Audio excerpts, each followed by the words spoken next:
കർത്താവിന്റെ രക്ഷിതവുമായ യേശുക്രിസ്തുവിന്റെ നിസ്തുല്യ നാമത്തിൽ നിങ്ങൾക്ക് എല്ലാവർക്കും എൻ്റെ സ്നേഹവന്ദനം. വീഡിയോ ഓൺ ചെയ്യാൻ പ്രൈവറ്റ് ഇഷ്യൂസ് ഇല്ലാത്തവർക്കെല്ലാം വീഡിയോ ഓൺ ചെയ്യാം. കർത്താവ് നിങ്ങളെ സഹായിക്കട്ടെ. നാം തിരുവചന ധ്യാനത്തിന്റെ 21-ാമത്തെ ദിവസം പ്രഭാതത്തിലേക്ക് വരുവാൻ ദൈവം നമ്മെ സഹായിച്ചു. കഴിഞ്ഞ 40 സെഷനുകളിൽ നാം നെഹമ്യാവിന്റെ പുസ്തകത്തിൽ നിന്നായിരുന്നല്ലോ നാം ചിന്തിച്ചു വന്നത്. ദൈവം ഒരുവനെ ഉപയോഗിക്കാൻ തിരഞ്ഞെടുക്കുമ്പോൾ അവരുടെ പുറമേയുള്ള യാതൊന്നുമല്ല ദൈവം നോക്കുന്നത്. അവരുടെ സമർപ്പണവും അവരുടെ കാഴ്ചപ്പാടും അവരുടെ വിശ്വാസവും അവരെ ഒരുക്കി മെരുക്കി ശുദ്ധീകരിച്ച് നിർമ്മലീകരിച്ച് ദൈവത്തിന്റെ ഹിതമാമണ്ണം കരങ്ങളിലെടുത്ത് ഉപയോഗിക്കുവാൻ മാനസികമായും ശാരീരികമായും മൊത്തത്തിൽ ദൈവത്തിന് വിധേയപ്പെട്ടു കൊടുക്കുക എന്നുള്ളതാണ് ഏറ്റവും പരമോന്നതമായ കാര്യം. തൻ്റെ സ്ഥാനത്തെ നോക്കാതെ, തൻ്റെ മാനത്തെ നോക്കാതെ, തൻ്റെ ജീവനെ നോക്കാതെ, തൻ്റെ വരുമാനം നോക്കാതെ, തൻ്റെ നിലനിൽപ്പ് നോക്കാതെ ഉള്ളിൽ കിട്ടിയ നിയോഗത്തിനു വേണ്ടി ചുവടുവെച്ച നെഹമ്യാവ് 2-ാം അധ്യായം 20-ാം വാക്യത്തിൽ നാം പതിവായി വായിക്കുന്ന കുറിവാക്യം വായിക്കുന്നു. എന്താണ്? അതിന് ഞാൻ അവരോട് പറഞ്ഞത്, സ്വർഗത്തിലെ ദൈവം അതെ ഞങ്ങൾക്ക് കാര്യം സാധിപ്പിക്കും. എന്തെങ്കിലും നേട്ടങ്ങൾ നമ്മുടെ ജീവിതത്തിൽ ഉണ്ടായിട്ടുണ്ടെങ്കിൽ അതിന്റെ മഹത്വം നമുക്കല്ല, ദൈവത്തിനാണ്. വചനം പറയുന്നത്, കൊമ്പിന് മുന്തിരിവള്ളിയിൽ വസിച്ചിട്ടല്ലാതെ സ്വയമായി കായ്പാൻ കഴിയാത്തതുപോലെ എന്നെ പിരിഞ്ഞ് നിങ്ങൾക്കൊന്നും ചെയ്യാൻ കഴിയില്ല. നമുക്ക് ലഭിച്ച ഹോണർ, നമുക്ക് ലഭിച്ച റെസ്പെക്റ്റ്, നമുക്ക് ലഭിച്ച പോസിബിലിറ്റീസ്, നമുക്ക് ലഭിച്ച എല്ലാ ബ്ലെസ്സിങ്സിന്റെയും പുറകിൽ ദൈവത്തിന്റെ ഒരു നീതിയും ദൈവത്തിന്റെ കരവും. സ്തോത്രം. ചില ആളുകൾ പറയും, ദൈവത്തെ സേവിക്കാത്തവർക്ക് എല്ലാം കിട്ടുന്നുണ്ടല്ലോ. ഉണ്ട് ദൈവമക്കളെ, അവർക്ക് ഈ ആയുസിലേ ഉള്ളൂ. നമ്മൾ വായിക്കുന്ന ധനവാന്റെയും ലാസറിന്റെയും സ്റ്റോറി വായിക്കുമ്പോൾ കർത്താവ് പറയുന്നുണ്ട്, മോനെ, നിന്റെ ഈ ആയുസിൽ നീ നന്മ അനുഭവിച്ചു, അവനോ വേദന അനുഭവിച്ചു. ഇപ്പൊ അവനിവിടെ ആശ്വസിക്കുന്നു, നീയോ വേദനപ്പെടുന്നു. ചില ആളുകൾക്ക് ദൈവവചനത്തിന്റെ പ്രാധാന്യം ഈ ഭൂമിയിൽ വെച്ച് മനസ്സിലാക്കാൻ എത്ര അവസരം കൊടുത്താലും അതിനെ അവർ പരിഗണിച്ചു പോകാറില്ല. എന്നാൽ ഇത് തിരിച്ചറിയുന്ന ഒരു സമയം വരും, ഇത് മനസ്സിലാക്കുന്ന ഒരു സമയം വരും. പക്ഷെ അന്നൊരുപ്പത്തേന് അവരുടെ രക്ഷയ്ക്ക് അവസരം ഉണ്ടാകില്ല എന്നുള്ളൊരു കാര്യം. ചില ബോധ്യങ്ങൾ വളരെ വൈകി മാത്രമേ ചിലർക്ക് കിട്ടാറുള്ളൂ. ലാസറിന്റെയും ധനവാന്റെയും സ്റ്റോറിയിൽ നിന്ന് നാം മനസ്സിലാക്കുന്ന ഒരു ആത്മീയ മർമ്മം അതാണ്. എന്താണ്? മാനസാന്തരം നിത്യതയ്ക്ക് ആവശ്യമാണ് എന്നുള്ള ബോധ്യം ഉണ്ടായത് യാതനാസ്ഥലത്ത് ചെന്നപ്പോഴാണ്. അവിടെ ചെന്നപ്പോൾ ആവശ്യബോധത്തോട് താൻ ഒരു കാര്യം ഓർക്കുന്നു, എൻ്റെ വീട്ടിൽ 5 ബ്രദേഴ്സ് ഉണ്ട്, അവരും ഇങ്ങനെയാ, ഈ ലൈഫ് സ്റ്റൈലിൽ അവർ ജീവിക്കുന്നു. പക്ഷേ ലാസറിനെ അവന്റെ അടുക്കിലേക്ക് ഒന്ന് അയക്കണം. ഞാൻ ഈ ജ്വാലയിൽ കിടന്ന് വേവുകയാണ്. നമുക്കറിയാം, ഇതല്ല നമ്മൾ, ഇതിലാണ് നമ്മൾ. ഇത് നമുക്ക് താമസിക്കാൻ തന്നിരിക്കുന്ന ടെമ്പററി ഹട്ടാണ്. ഇത് ടെമ്പററി ഹട്ടാണ്. ഇതല്ലല്ലോ നമ്മൾ, ഇതിലാണ് നമ്മൾ. ഷാജി മാത്യു എവിടെയാണെന്ന് ചോദിച്ചാൽ, ഞാൻ ഇതാണെന്ന് പറഞ്ഞാൽ ഇതെന്റെ ശരീരമാണ്, എനിക്ക് പാർക്കാൻ തന്നിരിക്കുന്ന താൽക്കാലിക കൂടാരമാണ്. അതുകൊണ്ട് ശലോമോനും പറഞ്ഞു, അത് മണ്ണിലേക്ക് തിരികെ ചേരും. തമ്പുരാൻ പറഞ്ഞു, നിന്നെ മണ്ണിൽ നിന്ന് എടുത്ത് അത് മണ്ണിലേക്ക് നീ തിരികെ ചേരും. അതുകൊണ്ട് ഈ ടെമ്പററി ഹട്ടിൽ നമ്മൾ ആയിരിക്കുമ്പോൾ സർവ്വലോകത്തെക്കാളും വിലയേറിയ ഒരു ആത്മാവിൽ ഉണ്ട് എന്നുള്ളൊരു ബോധ്യം നമ്മെ എപ്പോഴും ഭരിക്കണം. എനി ടൈം നമ്മളെ ഇതിൽ നിന്ന് വിളിക്കാം. ഇനി പോരെ എന്ന് പറഞ്ഞു കഴിഞ്ഞാൽ ലോകത്തിൽ ആർക്കും തടയാൻ പറ്റാത്ത ഒരു കാര്യം മരണമാണ്. സ്തോത്രം. അതിന് മാത്രം ഒരു അവധിയോ റിക്വസ്റ്റോ ഒന്നും പറ്റില്ല. മോനെ, നിന്റെ കൂടാരത്തിൽ പാർത്ത സമയം, പരദേശ പ്രയാണം തീർന്നു മോളെ എന്ന് പറഞ്ഞ് വിളിച്ചാൽ അന്നേരേ പോകണം. ഞാൻ ഒരിക്കലും ഒരു ആശുപത്രിയിൽ, ഹോസ്പിറ്റലിൽ വർക്ക് ചെയ്യുന്ന ധാരാളം ആളുകളുണ്ടല്ലോ. സ്തോത്രം. ഒരിക്കൽ ഞാനൊരു ആശുപത്രി സന്ദർശിക്കുമ്പോൾ അമ്മച്ചിയുമായിട്ട് സംസാരിച്ചുകൊണ്ടിരിക്കുക, ഭക്ഷണം കഴിച്ചുകൊണ്ടിരിക്കുമ്പോൾ പെട്ടെന്ന് അമ്മച്ചി കണ്ണു മേളിലോട്ട് വരുന്നു കണ്ടു, ആളെ പോയി. അതുകൊണ്ട് ഏത് സമയത്താണ് നമ്മുടെ കർത്താവ് നമ്മളെ വിളിക്കുന്നത് എന്നറിയായികയാൽ നമ്മളെപ്പോഴും any time must be prepared. നമ്മുടെ കർത്താവിൻ്റെ വരവിൽ എപ്പോഴാ കർത്താവിൻ്റെ വരവെന്നറിയത്തില്ല, അല്ലെ നമ്മൾ ഈ മൺകൂടാരം വിട്ട് പോകുന്ന എപ്പോഴാണെന്ന് പോലും നമുക്ക് അറിയില്ല. അതുകൊണ്ട് എപ്പോഴും നമ്മൾ ദൈവസന്നിധിയിൽ ഉണർന്നിരിക്കണം, നമ്മൾ ഒരുങ്ങിയിരിക്കണം. ധനവാനായ മനുഷ്യന് വീട്ടിൽ അവസരങ്ങളൊക്കെ ഉണ്ടായിട്ടൊന്നും കേട്ടില്ല. താൻ ധൂമ്രവസ്ത്രവും പട്ടും ഒക്കെ ധരിച്ച് തൻ്റെ ലൈഫ് സ്റ്റൈല് ഒന്നും മാറ്റിയില്ല. നല്ല ആർഭാടമായി ലക്ഷോറിയസ് ആയിട്ട് ഇവിടെ എങ്ങനെ മനുഷ്യനെ അട്രാക്ട് ചെയ്യാൻ പറ്റുമോ ആ എല്ലാ ഏരിയാസിലും മുൻപന്തിയിൽ ജീവിച്ചു. പക്ഷെ തൻ്റെ പടിവാതിൽക്കൽ മറ്റൊരാൾ വ്രണം നിറഞ്ഞ് കടന്നു.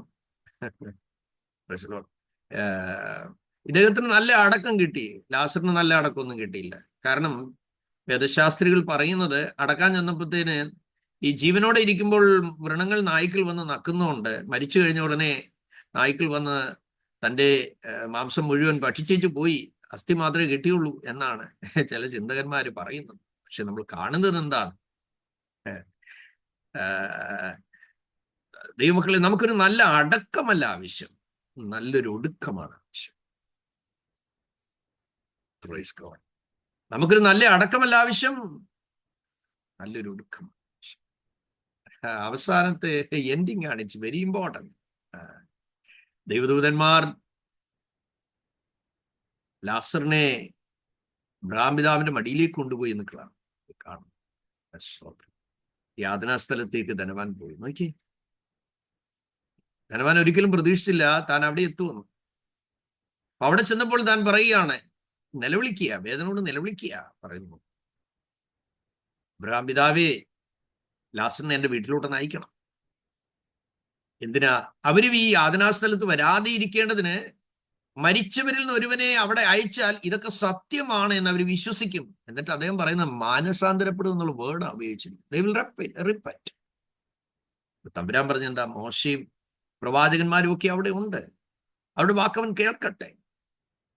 അപ്പോൾ മോശയുടെ കാലഘട്ടത്തിൽ നടന്നൊരു സംഭവമായിട്ടായിരിക്കാം കർത്താവ് അതിനെ കുറിച്ച് സംസാരിക്കുന്നത്. ഇല്ലെങ്കിൽ അവനും ഇനി പോരട്ടെ. സോ അണ്ടർസ്റ്റാൻഡ്, തിരുവചനം നമ്മുടെ ജീവിതത്തിൽ വരുത്തുന്ന അതേ രൂപാന്തരം, പരിവർത്തനം, ഇത് ദൈവവചനം എന്തിനാണ് നമ്മൾ പഠിക്കുന്നത്? ഈ ദിവസങ്ങളിൽ നമ്മൾ ധ്യാനിച്ചുകൊണ്ടിരിക്കുകയാണല്ലോ. 8-ാം അധ്യായത്തിലേക്കും തിരിച്ചു വരാം. 8-ാമത്തെ അധ്യായം അതിൻ്റെ 1-ാം വാക്യം ആണ് നമ്മൾ കഴിഞ്ഞ 3 ദിവസമായി ചിന്തിച്ചുകൊണ്ടിരിക്കുന്നത്. തുടർമാനമായി നമ്മൾ ഈ 8-ാം അധ്യായത്തിന് 1-ാം വാക്യം വരെ ആയപ്പോഴേക്കും നമ്മൾ 40ഓളം ക്ലാസ്സുകൾ പിന്നിട്ട് കഴിഞ്ഞു. ദൈവത്തിന് സ്തോത്രം. ആത്മീയ മർമ്മങ്ങൾ ധാരാളം നിങ്ങൾക്ക് മനസ്സിലാക്കേണ്ടതിന് കർത്താവ് അവസരം നൽകിയല്ലോ. നെഹമ്യാവിനോട് ദൈവം പറഞ്ഞതനുസരിച്ച് നെഹമ്യാവ് ചെയ്തു. റീബിൽഡ് ചെയ്യുക എന്നുള്ളതായിരുന്നു തന്നെ കുറിച്ച് ഉദ്ദേശിച്ചത്. അത് പണി തീർന്നു കഴിഞ്ഞപ്പോൾ മറ്റൊരു നിയോഗം നെഹമ്യാവിന് ദൈവം കൊടുത്തു. എന്താണ്? അതാണ് നമ്മൾ 7-ാം അധ്യായം 5-ാം വാക്യത്തിൽ നമ്മൾ കണ്ടത്. വംശാവലി പ്രകാരം എണ്ണം നോക്കേണ്ടതിന് പ്രഭുക്കന്മാരെയും പ്രമാണികളെയും ജനത്തെയും കൂട്ടിവരുത്തുവാൻ എൻ്റെ ദൈവം എൻ്റെ മനസ്സിൽ തോന്നിച്ചു. Yes, so he invited all the leaders. എല്ലാ സെക്ഷന്റെ ഹെഡ്സിനോട് സംസാരിക്കാൻ തന്നോട് ദൈവം ഇടപെടുകയാണ്. നോക്കിയ, അപ്പോൾ പല ആളുകളും സമൂഹത്തിലുള്ളവർ പലരുമായിട്ട് ലിങ്ക്ഡ് ആണ്. നിങ്ങൾക്കറിയാമല്ലോ, പലരുമായി ലിങ്ക്ഡ് ആണ്. അതിൽ താഴേക്കടയിലുള്ള ആളുകളോട് പലപ്പോഴും സംസാരിക്കുന്നതിനേക്കാൾ നല്ലത് ഏറ്റവും ടോപ്പിലുള്ള ആളുകളുടെ. ചില സന്ദർഭങ്ങളിൽ നമ്മൾ കണ്ടിട്ടുണ്ട്. ഞങ്ങൾ ഒത്തിരി ഔട്ട്റീച്ച് പല കാര്യങ്ങൾക്കൊക്കെ പോലീസ് ഡിപ്പാർട്ട്മെന്റുമായിട്ടൊക്കെ പല ബന്ധങ്ങൾ ആവശ്യമായി വന്നിട്ടുണ്ട്. ഒരു കോൺസ്റ്റബിളിനെ ചെന്ന് കാണുമ്പോഴത്തേന് എന്തോ ഒരു തലക്കനമാണ്. IAS-കാരെ ഞാൻ പോയി ധാരാളം കണ്ടിട്ടുണ്ട്, IFS-കാരെ കണ്ടിട്ടുണ്ട്, IPS-കാരെ കണ്ടിട്ടുണ്ട്. പക്ഷെ ഹൈ ഒഫീഷ്യൽസിന്റെ അവിടെ ചെല്ലുമ്പോൾ അവർ നമ്മളെ വളരെ റെസ്പെക്ട് ചെയ്യും. കാര്യം എന്താണെന്നറിയാമോ? ഈ സാമാന്യ വിദ്യാഭ്യാസം പോലും ഇല്ലാത്ത ആളുകൾക്കാണ് ഈ തലക്കനം വരുന്നത്. ഈ ഹൈലി ക്വാളിഫൈഡ് ആയിട്ടുള്ള ആളുകളെല്ലാം വളരെ ഹമ്പിളാണ്, അവർ വളരെ സിമ്പിളാണ്, അവർ ജെന്യൂൻ ആണ്, അവർ പൊളൈറ്റ് ആണ്. അവരുടെ വാക്കുകളും അവരുടെ സംഭാഷണങ്ങളും നമ്മളോടുള്ള അവരുടെ ഡീലുമൊക്കെ വളരെ വളരെ വളരെ പ്രശംസനീയമായ രീതിയിലാണ് അവരുടെയൊക്കെ വാക്കുകൾ കേൾക്കാനായിട്ട് കഴിഞ്ഞിട്ടുള്ളത്. അതേ സഹോദരങ്ങളെ, അപ്പൊ ഹൈ ഒഫീഷ്യൽസിനോട് സംസാരിക്കാനായിട്ട് നെഹമ്യാവിന്റെ ഉള്ളിൽ പ്രേരണയുണ്ടായി. നോക്കുക, രണ്ട് കാര്യങ്ങളാണ് ദൈവം തന്നെ കുറിച്ച് ആഗ്രഹിച്ചത്. ഒന്ന്, റീബിൽഡ് ചെയ്യുക, പൊളിഞ്ഞു പോയതിനെ പണിയുക. അങ്ങനെയുണ്ട് ചില ദൈവദാസന്മാരെ ചില സഭകളിൽ ചെന്ന് കഴിഞ്ഞാൽ സഭ പല കഷ്ണങ്ങളായി പോകാറ്. അത് ശരിയായ വിളിയുള്ളവരല്ല, വേലയ്ക്കിറങ്ങിയവരല്ല. സമ്മർദ്ദത്താലോ നിർബന്ധത്താലോ അപ്പന്റെ അമ്മയുടെയും ഒക്കെ പ്രേരണയാൽ ബൈബിൾ സ്കൂളിൽ അങ്ങ് വിടും. ഞങ്ങൾ അങ്ങനെ ഒരുപാട് വിദ്യാർത്ഥികളെ കണ്ടിട്ടുണ്ട്. അവർ പഠിക്കാനൊക്കെ മിടുക്കരായിരിക്കും, പക്ഷെ വന്നിട്ട് പറയും, പൊന്നു സാറേ, എനിക്ക് സൂചന വിലയോട് വലിയ താല്പര്യമൊന്നും, എൻ്റെ അപ്പനും അമ്മയൊക്കെ നിർബന്ധിച്ചങ്ങ് വിട്ടുകൊണ്ട് ഞാനങ്ങ് ആയത്. മനസ്സിലാക്കുക, ഒരിക്കലും ദൈവമക്കളെ, ദൈവവുമായി ഒരു കണക്ഷൻ ഇല്ലാത്ത ഒരാളെ, ഒരു എൻകൗണ്ടർ ഉണ്ടാകാത്ത ആളെ, ഒരു നിയോഗം പ്രാപിക്കാത്ത ആളെ, ഒരു കാഴ്ചപ്പാടില്ലാത്ത ആളെ ഒരിക്കലും നിങ്ങൾ നിർബന്ധിക്കരുത്. ഒരുപക്ഷെ നിങ്ങളുടെ തലമുറയെക്കുറിച്ച് അങ്ങനെ ഒരു ആഗ്രഹം, അങ്ങനെ ഒരു കാഴ്ചപ്പാട് നിങ്ങൾക്കുണ്ടെങ്കിൽ കണ്ടിന്യൂ ടു പ്രേ. അവർക്കൊരു എൻകൗണ്ടർ ഉണ്ടാകുന്നിടം വരെ നിങ്ങൾ ദൈവത്തിന് ക്ഷമയോടെ കാത്തിരിക്കണം. ഈ വിളയാത്ത കൊല വെട്ടി ചൂളയിലിട്ടാലും നിറം വരുമെങ്കിലും കറ ചവയ്ക്കും എന്നുള്ള കാര്യം മറന്നു പോകരുത്. അതുകൊണ്ട് അത് വിളയോളം നമ്മൾ ക്ഷമയോടെ കാത്തിരിക്കണം. നിങ്ങൾ ഒരിക്കലും ഒരു പ്രീമച്വർ ആൻസർ എക്സ്പെക്ട് ചെയ്യരുത്. വെയിറ്റ്. ഞാൻ കഴിഞ്ഞ ദിവസങ്ങളിൽ പറയാറുണ്ടായിരുന്നു, ദൈവത്തിന്റെ പണിപ്പുരയിൽ നമ്മളെ പണിയാൻ കയറ്റി വെക്കുമ്പോൾ ധൃതി വെച്ച് നമ്മൾ ചാടി പുറത്തിറങ്ങരുത്. സ്തോത്രം. ദൈവം അതിന്റെ പണി പൂർത്തീകരിച്ചു കഴിയുമ്പോൾ നിങ്ങൾക്കൊരു ആശയ്ക്കും വഴിയില്ലാത്ത സാഹചര്യത്തിലൂടെ ഒരുപക്ഷെ നിങ്ങളുടെ തലമുറകൾ പോയെന്ന് വരും. പക്ഷേ കരയുന്ന ഒരു അമ്മ വീട്ടിലുണ്ടെങ്കിൽ, പ്രാർത്ഥിക്കുന്ന ഒരു അപ്പൻ വീട്ടിലുണ്ടെങ്കിൽ, നീഡ് നോട്ട് ടു വറി. ദൈവം അവരെ, ഗാഡ് വിൽ ബ്രിങ് ബാക്ക്. ദൈവം തിരിച്ച്. ഓക്കെ, നമ്മൾ 8-ാം അധ്യായത്തിന്റെ ആരംഭത്തിൽ വായിക്കുമ്പോൾ, നെഹമ്യാവിന് കിട്ടിയ നിയോഗം അനുസരിച്ച് താനെ ആളുകളോട് പറഞ്ഞു. ഓരോരുത്തരോടല്ല പറഞ്ഞത്, താനെ ആ ലീഡേഴ്സിനോട്. അപ്പൊ ദൈവം നമ്മുടെ ഉള്ളത്തോട് സംസാരിക്കുന്നവരോടാണ് നമ്മൾ സംസാരിക്കേണ്ടത്. ദൈവം കണ്ടവരെയാണ് നമ്മൾ കണ്ടെത്തേണ്ടത്.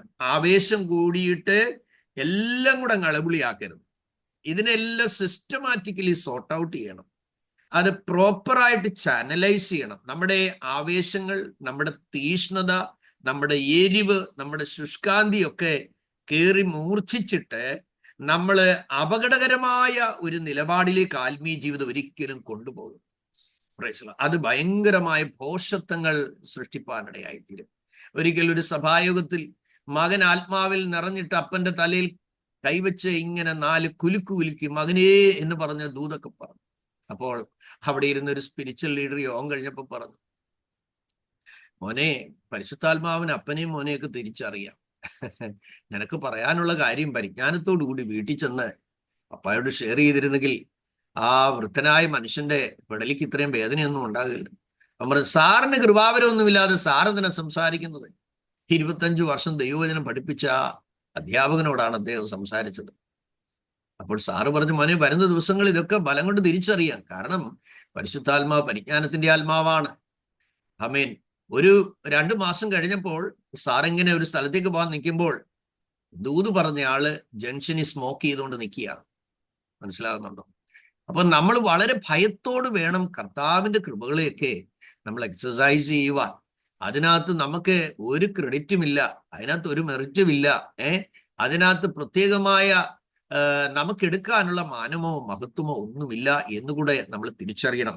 ഇവിടെ ഇതാ നമ്മൾ വായിക്കുന്നത് 1-ാം വാക്യത്തിൽ നമ്മൾ വായിക്കുന്ന 8-ന്റെ 1 വായിക്കുന്നു, അങ്ങനെ ഇസ്രായേൽ മക്കൾ തങ്ങളുടെ പട്ടണങ്ങളിൽ പാർത്തിരിക്കുമ്പോൾ 7-ാം മാസത്തിൽ സകല ജനവും നീർവാതിലിന്റെ മുമ്പിലുള്ള വിശാല സ്ഥലത്ത് ഒരുമിച്ച് വന്നുകൂടി. നോക്കുക, നെഹമ്യാവിന് കിട്ടിയ നിയോഗ ശബ്ദം പ്രഭുക്കന്മാരോടും പ്രമാണിമാരോടും ജനങ്ങളോടും പങ്കുവെച്ച് കഴിഞ്ഞപ്പോൾ ആ വേർഡിൽ ദൈവത്തിന്റെ സാന്നിധ്യം സ്പർശിക്കപ്പെടാനിടയായി. അല്ലെ? നിങ്ങളുടെ വാക്കുകൾ മനുഷ്യരിൽ പരിവർത്തനം വരുത്തുന്നില്ല എങ്കിൽ, രൂപാന്തരം വരുത്തുന്നില്ല എങ്കിൽ, മാറ്റങ്ങൾ കൊണ്ടുവരുന്നില്ല എങ്കിൽ, അംഗീകാരം കൊണ്ടുവരുന്നില്ല എങ്കിൽ, നിങ്ങൾ ദൈവസന്നിധിയിൽ പോയി ശോധന ചെയ്യണം. ചെന്നൈയിൽ ഒരു നല്ല ചർച്ചിന്റെ പാസ്റ്ററായിരുന്ന ഒരു ദൈവദാസന്റെ ജീവിതത്തിൽ സംഭവിച്ച ഒരു കാര്യം ഞാൻ നിങ്ങളെ ഓർപ്പിക്കാം. ഒരു നിയോഗം കിട്ടി. അദ്ദേഹം ഒരു ദേശത്ത് വേല ആരംഭിച്ചു. ആത്മാക്കൾ മുന്നോട്ട് വരാൻ തുടങ്ങി. നിരന്തരമായ ഉപവാസത്തിന്റെയും പ്രാർത്ഥനയുടെയും ആത്മഭാരത്തിന്റെയും ഫലമായി വലിയ ദേശത്ത് വലിയ ഉണർവുണ്ടായി. അനേകം ആത്മാക്കൾ മുന്നോട്ട് വന്നു. ആരാധിപ്പാൻ അവർക്ക് സ്ഥലമില്ലാതായപ്പോൾ ആ കാലത്ത് കുവൈറ്റിൽ ഉണ്ടായിരുന്ന ചില വിശ്വാസി സഹോദരന്മാർ പറഞ്ഞു, പാസ്റ്റർ നമുക്ക് എല്ലാവർക്കും ചേർന്ന് ഞങ്ങളാൽ കഴിയുന്നതൊക്കെ ചെയ്യാം, ഒരു സ്ഥലം കണ്ടുപിടിക്ക്, നമുക്ക് ഒരു സ്വന്തമായിട്ട് ആരാധിപ്പാൻ ഒരു സൗകര്യം നമുക്ക് ഉണ്ടാക്കാം. ആ ദൈവദാസൻ അത് ചെയ്തു. അങ്ങനെ അവർ ലാൻഡ് മേടിച്ചു. അപ്പോൾ വിശ്വാസികൾ പറഞ്ഞൊരു കാര്യം ചെയ്യും, ഒരു ലോൺ എടുക്കാം. അപ്പോൾ ആ പാസ്റ്ററിനോട് ബാങ്കിലെ മാനേജർക്ക് പ്രിയം തോന്നിയിട്ട് അദ്ദേഹം വന്ന് കണ്ടു, അതെല്ലാം വാല്യൂവറിനെ കൊണ്ടുവന്നു, എല്ലാം ആക്സസ് ചെയ്തു, മാന്യമായ ഒരു തുക അവർക്ക് നൽകി. 3-4 കോടി രൂപ ലോൺ എടുത്ത് ഇങ്ങനെ മനോഹരമായ ആലയം വെച്ചു മുന്നോട്ട് പോയി. ഒരു 6 മാസം വരെ ലോണിന് തടസ്സമില്ലായിരുന്നു. 6 മാസം കഴിഞ്ഞപ്പോൾ കുവൈറ്റ് യുദ്ധം ഉണ്ടായി. ജോലി നഷ്ടപ്പെട്ട് ഉടുതുണിയോടുകൂടി എല്ലാവരും നാട്ടിലെത്തി. പക്ഷേ ലോൺ പെൻഡിങ് ആയി. അപ്പോൾ ഓരോ ആഴ്ചയിലും ദൈവദാസന്റെ വെപ്രാളം വിശ്വാസികളല്ല, ലോണാണ്. അപ്പോൾ അദ്ദേഹം പ്രസംഗിക്കുന്ന മുഴുവൻ സത്യം ചെയ്തിട്ടും ഛേദം വന്നാലും മാറാത്തവൻ. വിശ്വാസികൾ വളരെ ഞെരുക്കത്തിലൂടെ പോകുന്ന സന്ദർഭങ്ങളാണ്. പക്ഷെ തൻ്റെ മനസ്സിൽ ലോണിന്റെ ഇഷ്യൂ. അങ്ങനെ 3-4 മാസമായി മെസ്സേജ് ഒന്ന് മാത്രമേ ഉള്ളൂ, ലോൺ അടയ്ക്കണം, ലോൺ അടയ്ക്കണം, ലോൺ അടയ്ക്കണം. അവസാനം വിശ്വാസികൾക്ക് പുഷ്ടിയായിട്ടുള്ള ഭക്ഷണം കിട്ടാതെ വന്നപ്പോൾ അവിടെ മാനസിക നിലയും ആത്മീയ തലമൊക്കെ ക്ഷീണാവസ്ഥയിലായി കഴിഞ്ഞപ്പോൾ പെതുക്കെ സഭയോടുള്ള ആത്മാർത്ഥത നഷ്ടപ്പെട്ട് പെതുക്കെ വിശ്വാസികൾ 1 by 1 ആയിട്ട് കൊഴിഞ്ഞു പോകാൻ. അപ്പോൾ അത് കൂടുതൽ തന്നെ വേദനയിലാണ്. ഒടുവിൽ ചുരുക്കം ചില ആളുകളും ഒരു വലിയ ആലയവും മാത്രമായി അവശേഷിച്ചു. താൻ ഒരു രാത്രിയിൽ തീരുമാനിച്ചു, ആത്മഹത്യയെ ഇനി പരിഹാരമുള്ളൂ, ജീവിതത്തിൽ ഒരു പരിഹാരവും ഞാൻ കാണുന്നില്ല. തൻ്റെ ഭാര്യയോട് പറഞ്ഞു, ഒരു കാര്യം ചെയ്യാം, നമുക്കങ്ങ് ആത്മഹത്യ ചെയ്യാം, ഇനി നമുക്ക് ഈ ലോകത്ത് ജീവിച്ചിരുന്നിട്ട് കാര്യമില്ല. തൻ്റെ ഭാര്യ വളരെ അസാധാരണമായ വിശ്വാസവും ദൈവാശ്രയമുള്ള ഒരു ദൈവദാസിയായിരുന്നു. ആ ദൈവദാസി പറഞ്ഞു, അച്ഛാ, നാം ലോൺ എടുത്ത് നമുക്ക് വേണ്ടിയല്ല, ദൈവത്തിന്റെ ആലയം പണിയേണ്ടതിന് വേണം. ഇപ്പോൾ ആ ദൈവമക്കളെല്ലാം ജോലി നഷ്ടപ്പെട്ട് വന്നിരിക്കുകയാണ്, നമുക്ക് ആ വിവരം ബാങ്കിൽ പറയാം. അതുകൊണ്ട് അച്ചാച്ചൻ ആത്മഹത്യയൊന്നും ചെയ്യണ്ട, ഞാൻ അടുത്ത 3 ദിവസം ഉപവസിക്കാൻ പോവുകയാണ്. ഈ വിഷയത്തിന്മേൽ ദൈവം എന്താണ് നമ്മളോട് അരുളി ചെയ്യുന്നത് എന്നുള്ളത് ദൈവശബ്ദത്തിനായി നമുക്ക് ദൈവസന്നിധിയിൽ കാത്തിരിക്കാം. താനും വലിയ താല്പര്യമൊന്നുമില്ലെങ്കിലും കൂടെ ഉപവസിക്കാൻ തയ്യാറായി. 1-ാമത്തെ ദിവസത്തെ പ്രാർത്ഥന കഴിഞ്ഞ് സന്ധ്യയായപ്പോൾ അവർ ഒരുമിച്ച് കരം കോർത്ത് പിടിച്ച് പ്രാർത്ഥിക്കുമ്പോൾ ദൈവത്തിന്റെ ആത്മാവ് ആ ദൈവഭൃത്യനോട് ഇപ്രകാരം പറഞ്ഞു, ബാങ്കിൽ ചെന്നിട്ട് ബാങ്ക് മാനേജരോട് നീ ഇപ്രകാരം പറയണം, സാർ, ഇന്ന് സാർ ലോകം വിട്ടാൽ സ്വർഗത്തിൽ ചെന്ന് സാറിന്റെ അമ്മയെ കാണുമോ എന്ന് ചോദിക്കാനായിട്ട് ഈ ദൈവദാസനോട് ദൈവാത്മ പറഞ്ഞു. പിറ്റേന്ന് രാവിലെ അദ്ദേഹം അവിടെ ചെന്നിട്ട് പറഞ്ഞു, സാർ രക്ഷിക്കപ്പെടണം, ജ്ഞാനസ്നാനപ്പെടണം, പരിശുദ്ധാവിയെ പെറ്റുകൊള്ളണം. നീ രക്ഷിക്കപ്പെടണം, നീ സ്നാനപ്പെടണം, പരിശുദ്ധാത്മാവിനെ പ്രാപിക്കണം. മാനേജർ ചാടി എഴുന്നിട്ട് പറഞ്ഞു, കോടിക്കണക്കിന് രൂപ നീ ഇവിടെ അടയ്ക്കാൻ കിടക്കുക, നീ ഉപദേശം കൊണ്ട് വന്നിരിക്കുകയാണോ എന്ന് പറഞ്ഞു.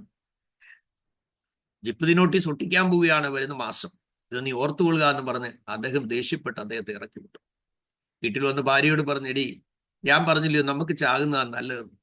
ഞാൻ അവിടെ ചെന്നേച്ച് അദ്ദേഹത്തോട് രക്ഷിക്കപ്പെടണം, സ്നാനപ്പെടണമെന്നും പരിശുദ്ധാത്മാവിന്റെ അഭിഷേകം പ്രാപിക്കണമെന്നെല്ലാം ഞാൻ അദ്ദേഹത്തോട് പറഞ്ഞു.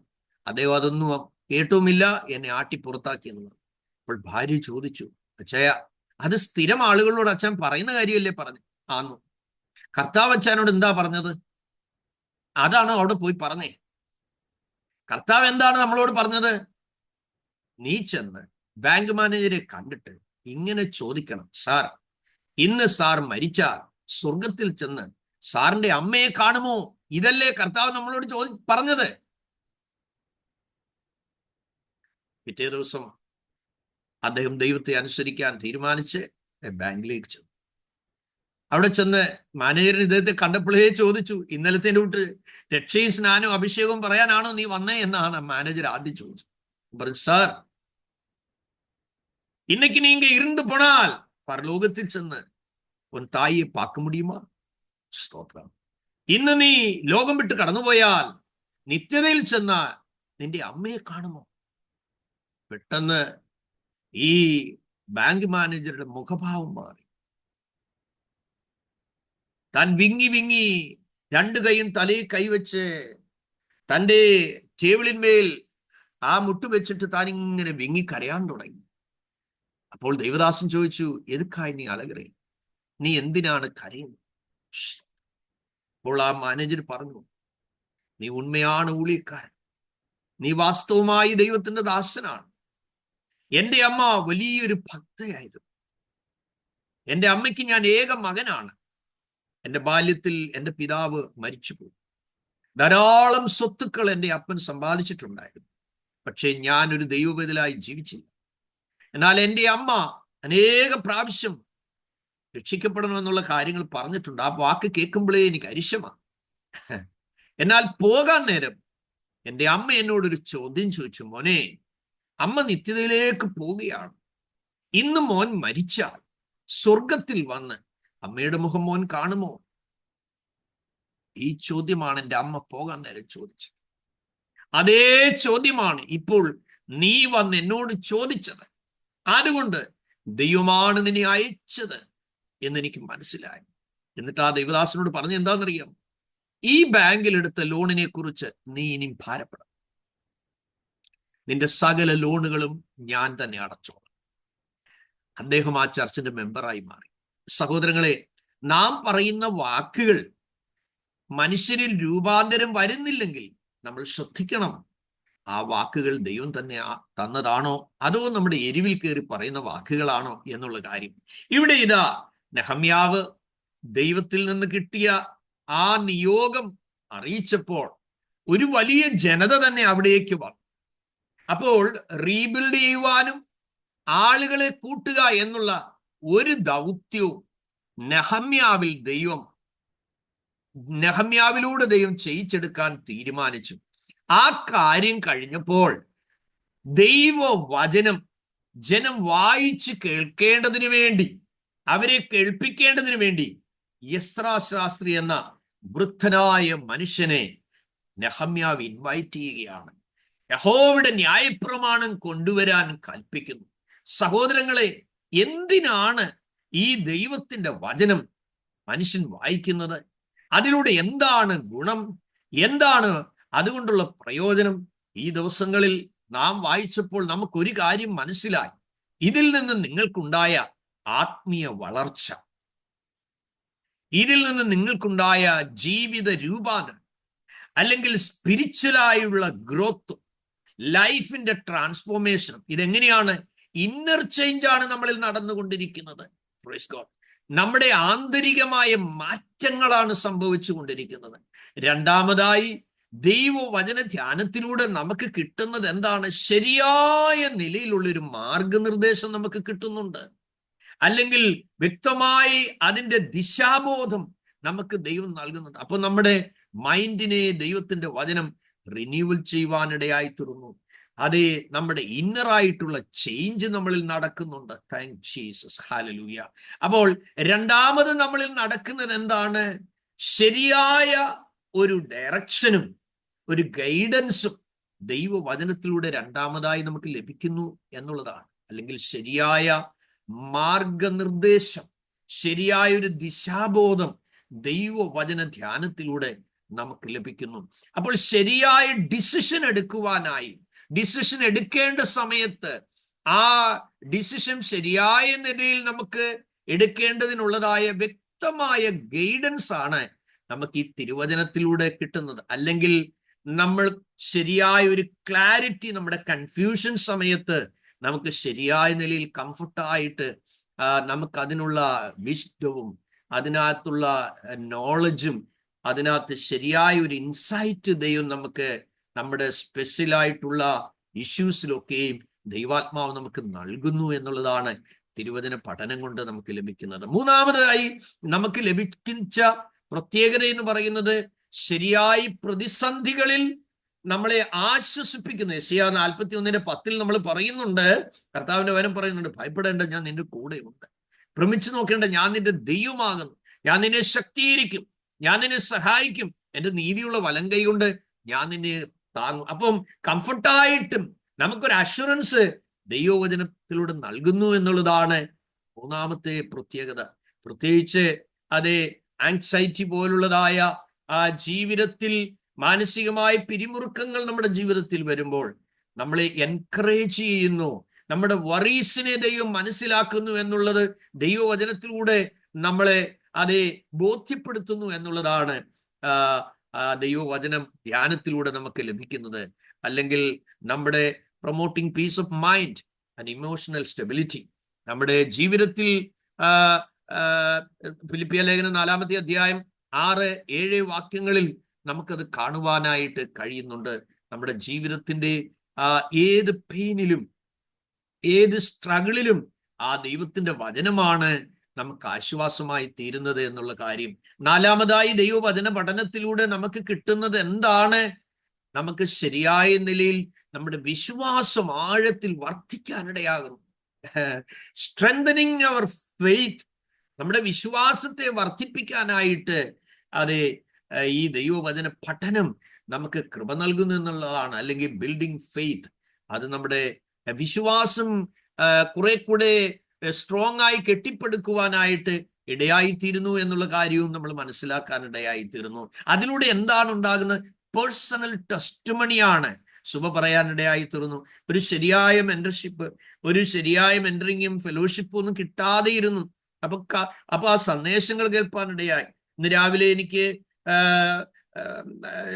ചില മെസ്സേജുകൾ, എനിക്ക് ഓഡിയോ മെസ്സേജുകൾ കിട്ടി. ഞാൻ വളരെ അധികം ചിന്തിച്ചു, കർത്താവേ, ഞാൻ വളരെ ടയർഡാണല്ലോ. ഇന്നിപ്പം 41-ാമത്തെ സെഷനാണ് ഞാൻ ക്ലാസ് എടുക്കുന്നത്. നിങ്ങൾക്കറിയാം, ഓരോ 2 hours ഓരോ സെക്ഷനിൽ നമ്മൾ സ്പെൻഡ് ചെയ്യുന്നു. എത്രയോ അവേഴ്സുകൾ ഇരുന്ന് പഠിക്കണം, പ്രാർത്ഥിക്കണം, ഒരുങ്ങണം, തയ്യാറെടുക്കണം. അപ്പോൾ അതുപോലെ ഒരുപാട് എഫർട്ട് എടുത്താണ് നമ്മൾ ഈ ക്ലാസ്സുകൾ ഒറ്റയ്ക്ക് നയിക്കുന്നത്. അപ്പോൾ ഓരോരുത്തരുടെ സാക്ഷ്യങ്ങൾ കേൾക്കുമ്പോൾ അത് കൂടുതൽ സന്തോഷവും നമ്മുടെ ശാരീരിക ക്ഷീണത്തെക്കാൾ ഒന്ന് വളമായെങ്കിലേ മറ്റൊന്ന് ശക്തിയോട് കിളിർക്കുകയുള്ളൂ എന്നുള്ള കാര്യവും നിങ്ങൾ മനസ്സിലാക്കുന്നുണ്ട്. അതുകൊണ്ട് നമ്മൾ ഇന്നെടുക്കുന്ന എഫോർട്ടുകൾ ഒരിക്കലും അത് നഷ്ടമല്ല. ഇത് പേഴ്സണൽ ടെസ്റ്റിമണിയിലേക്ക് അത് നിങ്ങളുടെ പങ്കുവയ്ക്കലിലൂടെ അനേകരെ എൻകറേജ് ചെയ്യുവാനായിട്ട് അതൊരു കാരണമായി തീരുന്നു എന്നുള്ളതും കൂടെ ദൈവവചന പഠനത്തിൽ നിന്ന് നമുക്ക് കിട്ടുവാനിടയായിത്തീരുന്നു, മനസ്സിലാക്കാനിടയായിത്തീരുന്നു. 6-മത്തെ ഒരു പ്രത്യേകത നമ്മൾ മനസ്സിലാക്കുന്നത് 5-മത്തെ പ്രത്യേകത നമ്മൾ മനസ്സിലാക്കുന്നത് നമ്മുടെ ജനങ്ങളുമായിട്ടുള്ള കമ്മ്യൂണിറ്റി ആൻഡ് ഫെലോഷിപ്പ് എന്ന് വേണേ നമുക്ക് പറയാം. ജനങ്ങളുമായിട്ടുള്ള ബന്ധങ്ങൾ, അല്ലെങ്കിൽ കണക്റ്റിംഗ് വിത്ത് അതേഴ്സ്, മറ്റുള്ളവരുമായിട്ടുള്ള ബന്ധങ്ങളെ നമുക്ക് കുറച്ചുകൂടെ സ്ട്രോങ് ആക്കാനും ആ റിലേഷൻഷിപ്പ്, ആളുകളുമായിട്ടുള്ള ആത്മീയ ബന്ധം കുറെ കൂടെ ശക്തിപ്പെടുത്തുവാനും മറ്റുള്ളവരെ നമുക്ക് കർത്താവിന്റെ തിരുനാമത്തിൽ സെർവ് ചെയ്യുവാനും അവരെ സ്നേഹിപ്പാനും ഒക്കെ ദൈവവചന പഠനം നമുക്ക് ഇടയാക്കുന്നു എന്നുള്ള കാര്യം കൂടെ നമ്മൾ മനസ്സിലാക്കണം. Praise God. 6-മത്തെ പ്രത്യേകത എന്ന് പറയുന്നത് നമ്മുടെ ജീവിതത്തിലുള്ളതായ ധാർമ്മികമായ തലങ്ങൾ കുറെ കൂടെ ആരോഗ്യപരമാക്കി നമുക്ക് തീർക്കാൻ കഴിയുമല്ലേ? Moral framework, praise Lord. ശരിയായ ഒരു എത്തിക്കൽ ഗൈഡൻസ് ഒക്കെ, മോറൽ ടീച്ചിങ് എല്ലാം ഈ ദൈവവചനത്തിലൂടെ നമുക്ക് കിട്ടുന്നത് കൊണ്ട് അത് ശരിയായ നിലയിൽ ഈ വചനം നമുക്ക് ഒരു ശരിയായ മോറൽ ഫൗണ്ടേഷൻ ഈ പഠനത്തിലൂടെ നമുക്ക് കിട്ടുന്നു എന്നുള്ളതാണ് അതിന്റെ മറ്റൊരു കാര്യം. ദൈവത്തിന് സ്തോത്രം. അതുപോലെ മറ്റുള്ളവരെ നമുക്ക് നമ്മുടെ ലൈഫ് ഒരു ഡിസിപ്ലിനിലേക്ക് വരുവാനും, മറ്റുള്ളവരുടെ ലൈഫ് നമുക്ക് ഒരു ഡിസിപ്ലിൻ ലൈഫ് മറ്റുള്ളവരിൽ നമുക്ക് ബിൽഡ് ചെയ്തെടുക്കുവാനും ദൈവത്തിന്റെ വചന പഠനം നമുക്ക് ഇടയാക്കുന്നു എന്നുള്ളതാണ് മറ്റൊരു പ്രത്യേകത. അതുപോലെ ദൈവത്തിന്റെ വാഗ്ദത്തങ്ങളാണ് നമ്മൾ പഠിച്ചുകൊണ്ടിരിക്കുമ്പോൾ ദൈവത്തിന്റെ വാഗ്ദത്തങ്ങളെ നമുക്ക് മനസ്സിലാക്കുവാനും അത് നമ്മുടെ ജീവിതത്തിൽ കുറെ കൂടെ ആരോഗ്യപരമായ ക്രിസ്തീയ ജീവിതത്തിലേക്ക് നയിക്കുവാനും ദൈവസന്നിധിയിലുള്ള ബന്ധങ്ങൾ കൂടുതൽ ശക്തിപ്പെടുവാനും ഇടയായിത്തീരുന്നു എന്നുള്ളതാണ്. ദൈവവചന പഠനത്തിലൂടെ നിങ്ങളുടെ കുടുംബ ജീവിതം തന്നെ മാറ്റിമറിപ്പാനിടയായിത്തീരും. ആമേൻ, സ്തോത്രം. ആ കുടുംബത്തിൽ ആരോഗ്യപരമായ ബന്ധം നമുക്ക് ഈ വചന പഠനത്തിലൂടെ ഉണ്ടാകുന്നു എന്നുള്ളതാണ്. മറ്റൊരു കാര്യം, നമ്മുടെ ലൈഫ് നമ്മുടെ ലൈഫ് സ്റ്റൈൽ തന്നെ ചേഞ്ച് ആവും. ദൈവത്തിന് സ്തോത്രം. നമ്മുടെ ബിഹേവിയറൽ ഷിഫ്റ്റിങ്സ് നടക്കുന്നു എന്നുള്ളതാണ് ഏറ്റവും വലിയൊരു കാര്യം. ഇന്നും എനിക്ക് ഓർമ്മയുണ്ട്, ഗുജറാത്തിൽ എൻ്റെ ഞാനായിരുന്ന ശുശ്രൂഷയിലായിരുന്ന ചർച്ചിലെ ഒരു ബെഞ്ചമിൻ എന്ന് പറയുന്ന ഒരു പ്രിയപ്പെട്ടവൻ, തൻ്റെ ഭാര്യയുടെ പേര് ദേവസുന്ദരി, ചെന്നൈയിലാണ്. സ്തോത്രം. 36 years ബാക്കിലുള്ള സ്റ്റോറിയാണ് ഞാൻ പറയുന്നത്. തൻ്റെ ഭാര്യ ഡെയിലി 2 പിക്ചർ സിനിമ കോട്ടയിൽ പോയി കാണുമായിരുന്നു. 2 പിക്ചർ. മോർണിംഗ് ഷോ പോകും, ഈവനിങ് ഷോയ്ക്ക് പോകും. അത് അവരെ ആര് തടഞ്ഞാലും നിൽക്കത്തില്ല. ഭയങ്കര വില കൂടിയ വസ്ത്രമേ ധരിക്കും, ഏറ്റവും വില കൂടിയ ചെരുപ്പേ ഇടത്തുള്ളൂ. എല്ലാം ഭയങ്കര ആർഭാടമായി ഒരുപാട് ലക്ഷറീസ് ആയിട്ട് ജീവിച്ച സന്ദർഭം. ദൈവത്തിന് സ്തോത്രം. അദ്ദേഹം വിശ്വാസത്തിൽ വന്നു. അപ്പോൾ ഡെയിലി കളിയാക്കലാണ്. Praise Lord. നിന്നെ എന്തിനു കൊള്ളാം, നിന്നെ കാണാൻ കൊള്ളാമോ?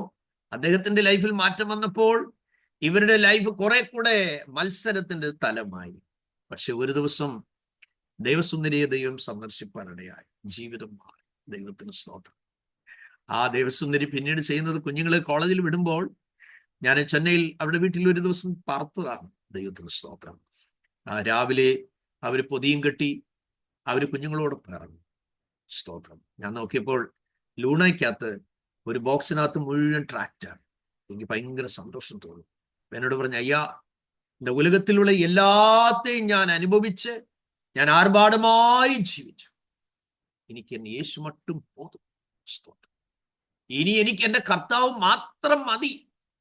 അവിടുന്ന് കിട്ടുന്ന സന്തോഷം, അവിടുന്ന് കിട്ടുന്ന ആനന്ദം, അവിടുന്ന് കിട്ടുന്ന സമാധാനം, അവിടുന്ന് കിട്ടുന്ന സ്വസ്ഥതയ്ക്ക് തുല്യം ഈ ലോകത്തിൽ വേറെ ഒന്നുമില്ല. അതുകൊണ്ട് എൻ്റെ ആരോഗ്യവും എൻ്റെ സമയമെല്ലാം പിശാച് കൊണ്ടുപോയി. ഇനി ശേഷിക്കുന്ന ഉള്ള സമയം എനിക്കിനി ഒത്തിരി ഓടിത്തീരാനുണ്ട്. കുഞ്ഞുങ്ങള് കോളേജിൽ നിന്ന് തിരിച്ചു വരുന്ന സമയത്ത് മാത്രമേ ആ പ്രിയപ്പെട്ടവൾ തിരിച്ചു വരികയുള്ളൂ. കാണുന്നവരോടെല്ലാം ദൈവത്തിന്റെ വചനം പറയാനും സ്തോത്രം ട്രാക്റ്റുകൾ കൊടുക്കുവാനും ഒക്കെയുള്ള ആ ഒരു വലിയ സമർപ്പണത്തിലേക്ക് നയിച്ചു. അപ്പോൾ എന്താണ്, യേശുവിന്റെ വചനം നമ്മുടെ ജീവിതത്തിലേക്ക് കടന്നു വരുമ്പോൾ നമ്മുടെ ലൈഫ് സ്റ്റൈൽ എല്ലാം ടോട്ടലി അങ്ങ് ചേഞ്ച് ആകുകയാണ്. ദൈവത്തിന്റെ സ്തോത്രം. ഈ ദിവസങ്ങളിൽ ഈ 40 സെഷനുകളിലൂടെ നിങ്ങളുടെ ജീവിതശൈലിയിൽ ഒരുപാട് മാറ്റങ്ങൾ വന്നു എന്ന് പലരുടെയും സാക്ഷ്യങ്ങളിലൂടെ എനിക്ക് മനസ്സിലാക്കാനായിട്ട് കഴിഞ്ഞു. കർത്താവ് നിങ്ങളേവരെയും അനുഗ്രഹിക്കട്ടെ. നമുക്ക് തിരിച്ചു വരാം. എന്തുകൊണ്ടാണ് ജനം ദൈവവചനം കേൾപ്പാനായി കടന്നു വരുവാൻ ഇടയായി തീർന്നത്? ഒരു യാമത്തോളം. നിങ്ങൾ ശ്രദ്ധിച്ചാട്ടെ. ഇനി നമ്മൾ താഴ്ത്തു വായിക്കുകയാണ്. യഹോവ ഇസ്രായേലിന് കൽപ്പിച്ചു കൊടുത്ത മോശയുടെ ന്യായപ്രമാണ പുസ്തകം കൊണ്ടുവരുവാൻ എസ്രാ ശാസ്ത്രിയോട് പറഞ്ഞു.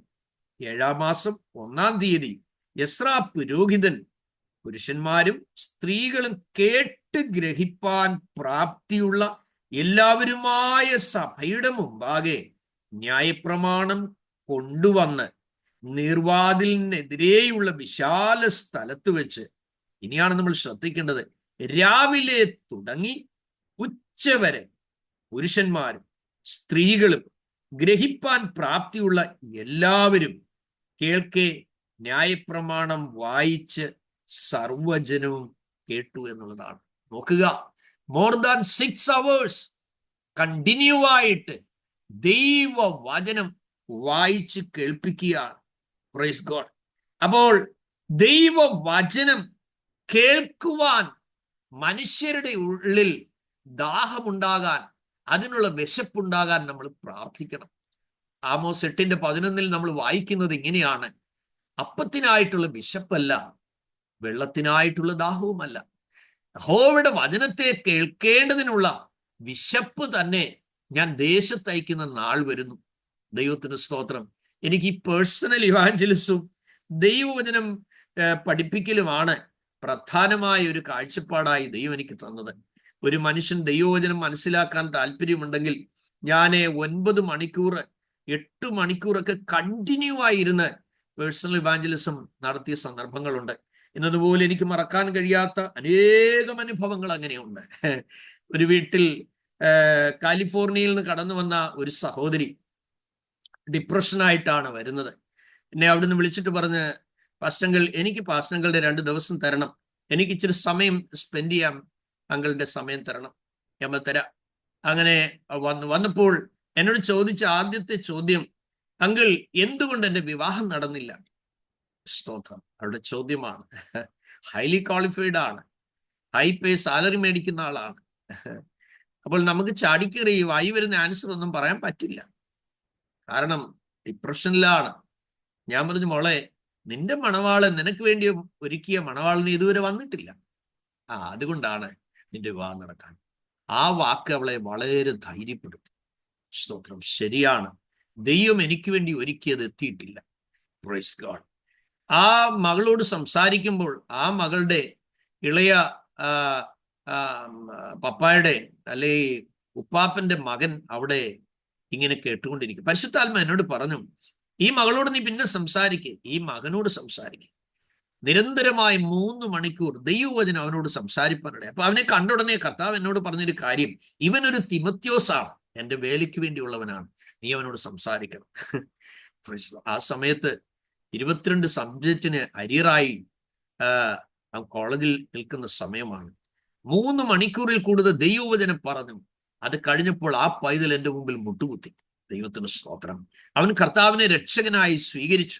നിങ്ങൾക്കറിയാമോ, പിന്നീട് അവന്റെ സബ്ജക്റ്റുകളെല്ലാം by the grace of God എഴുതിയെടുത്തു.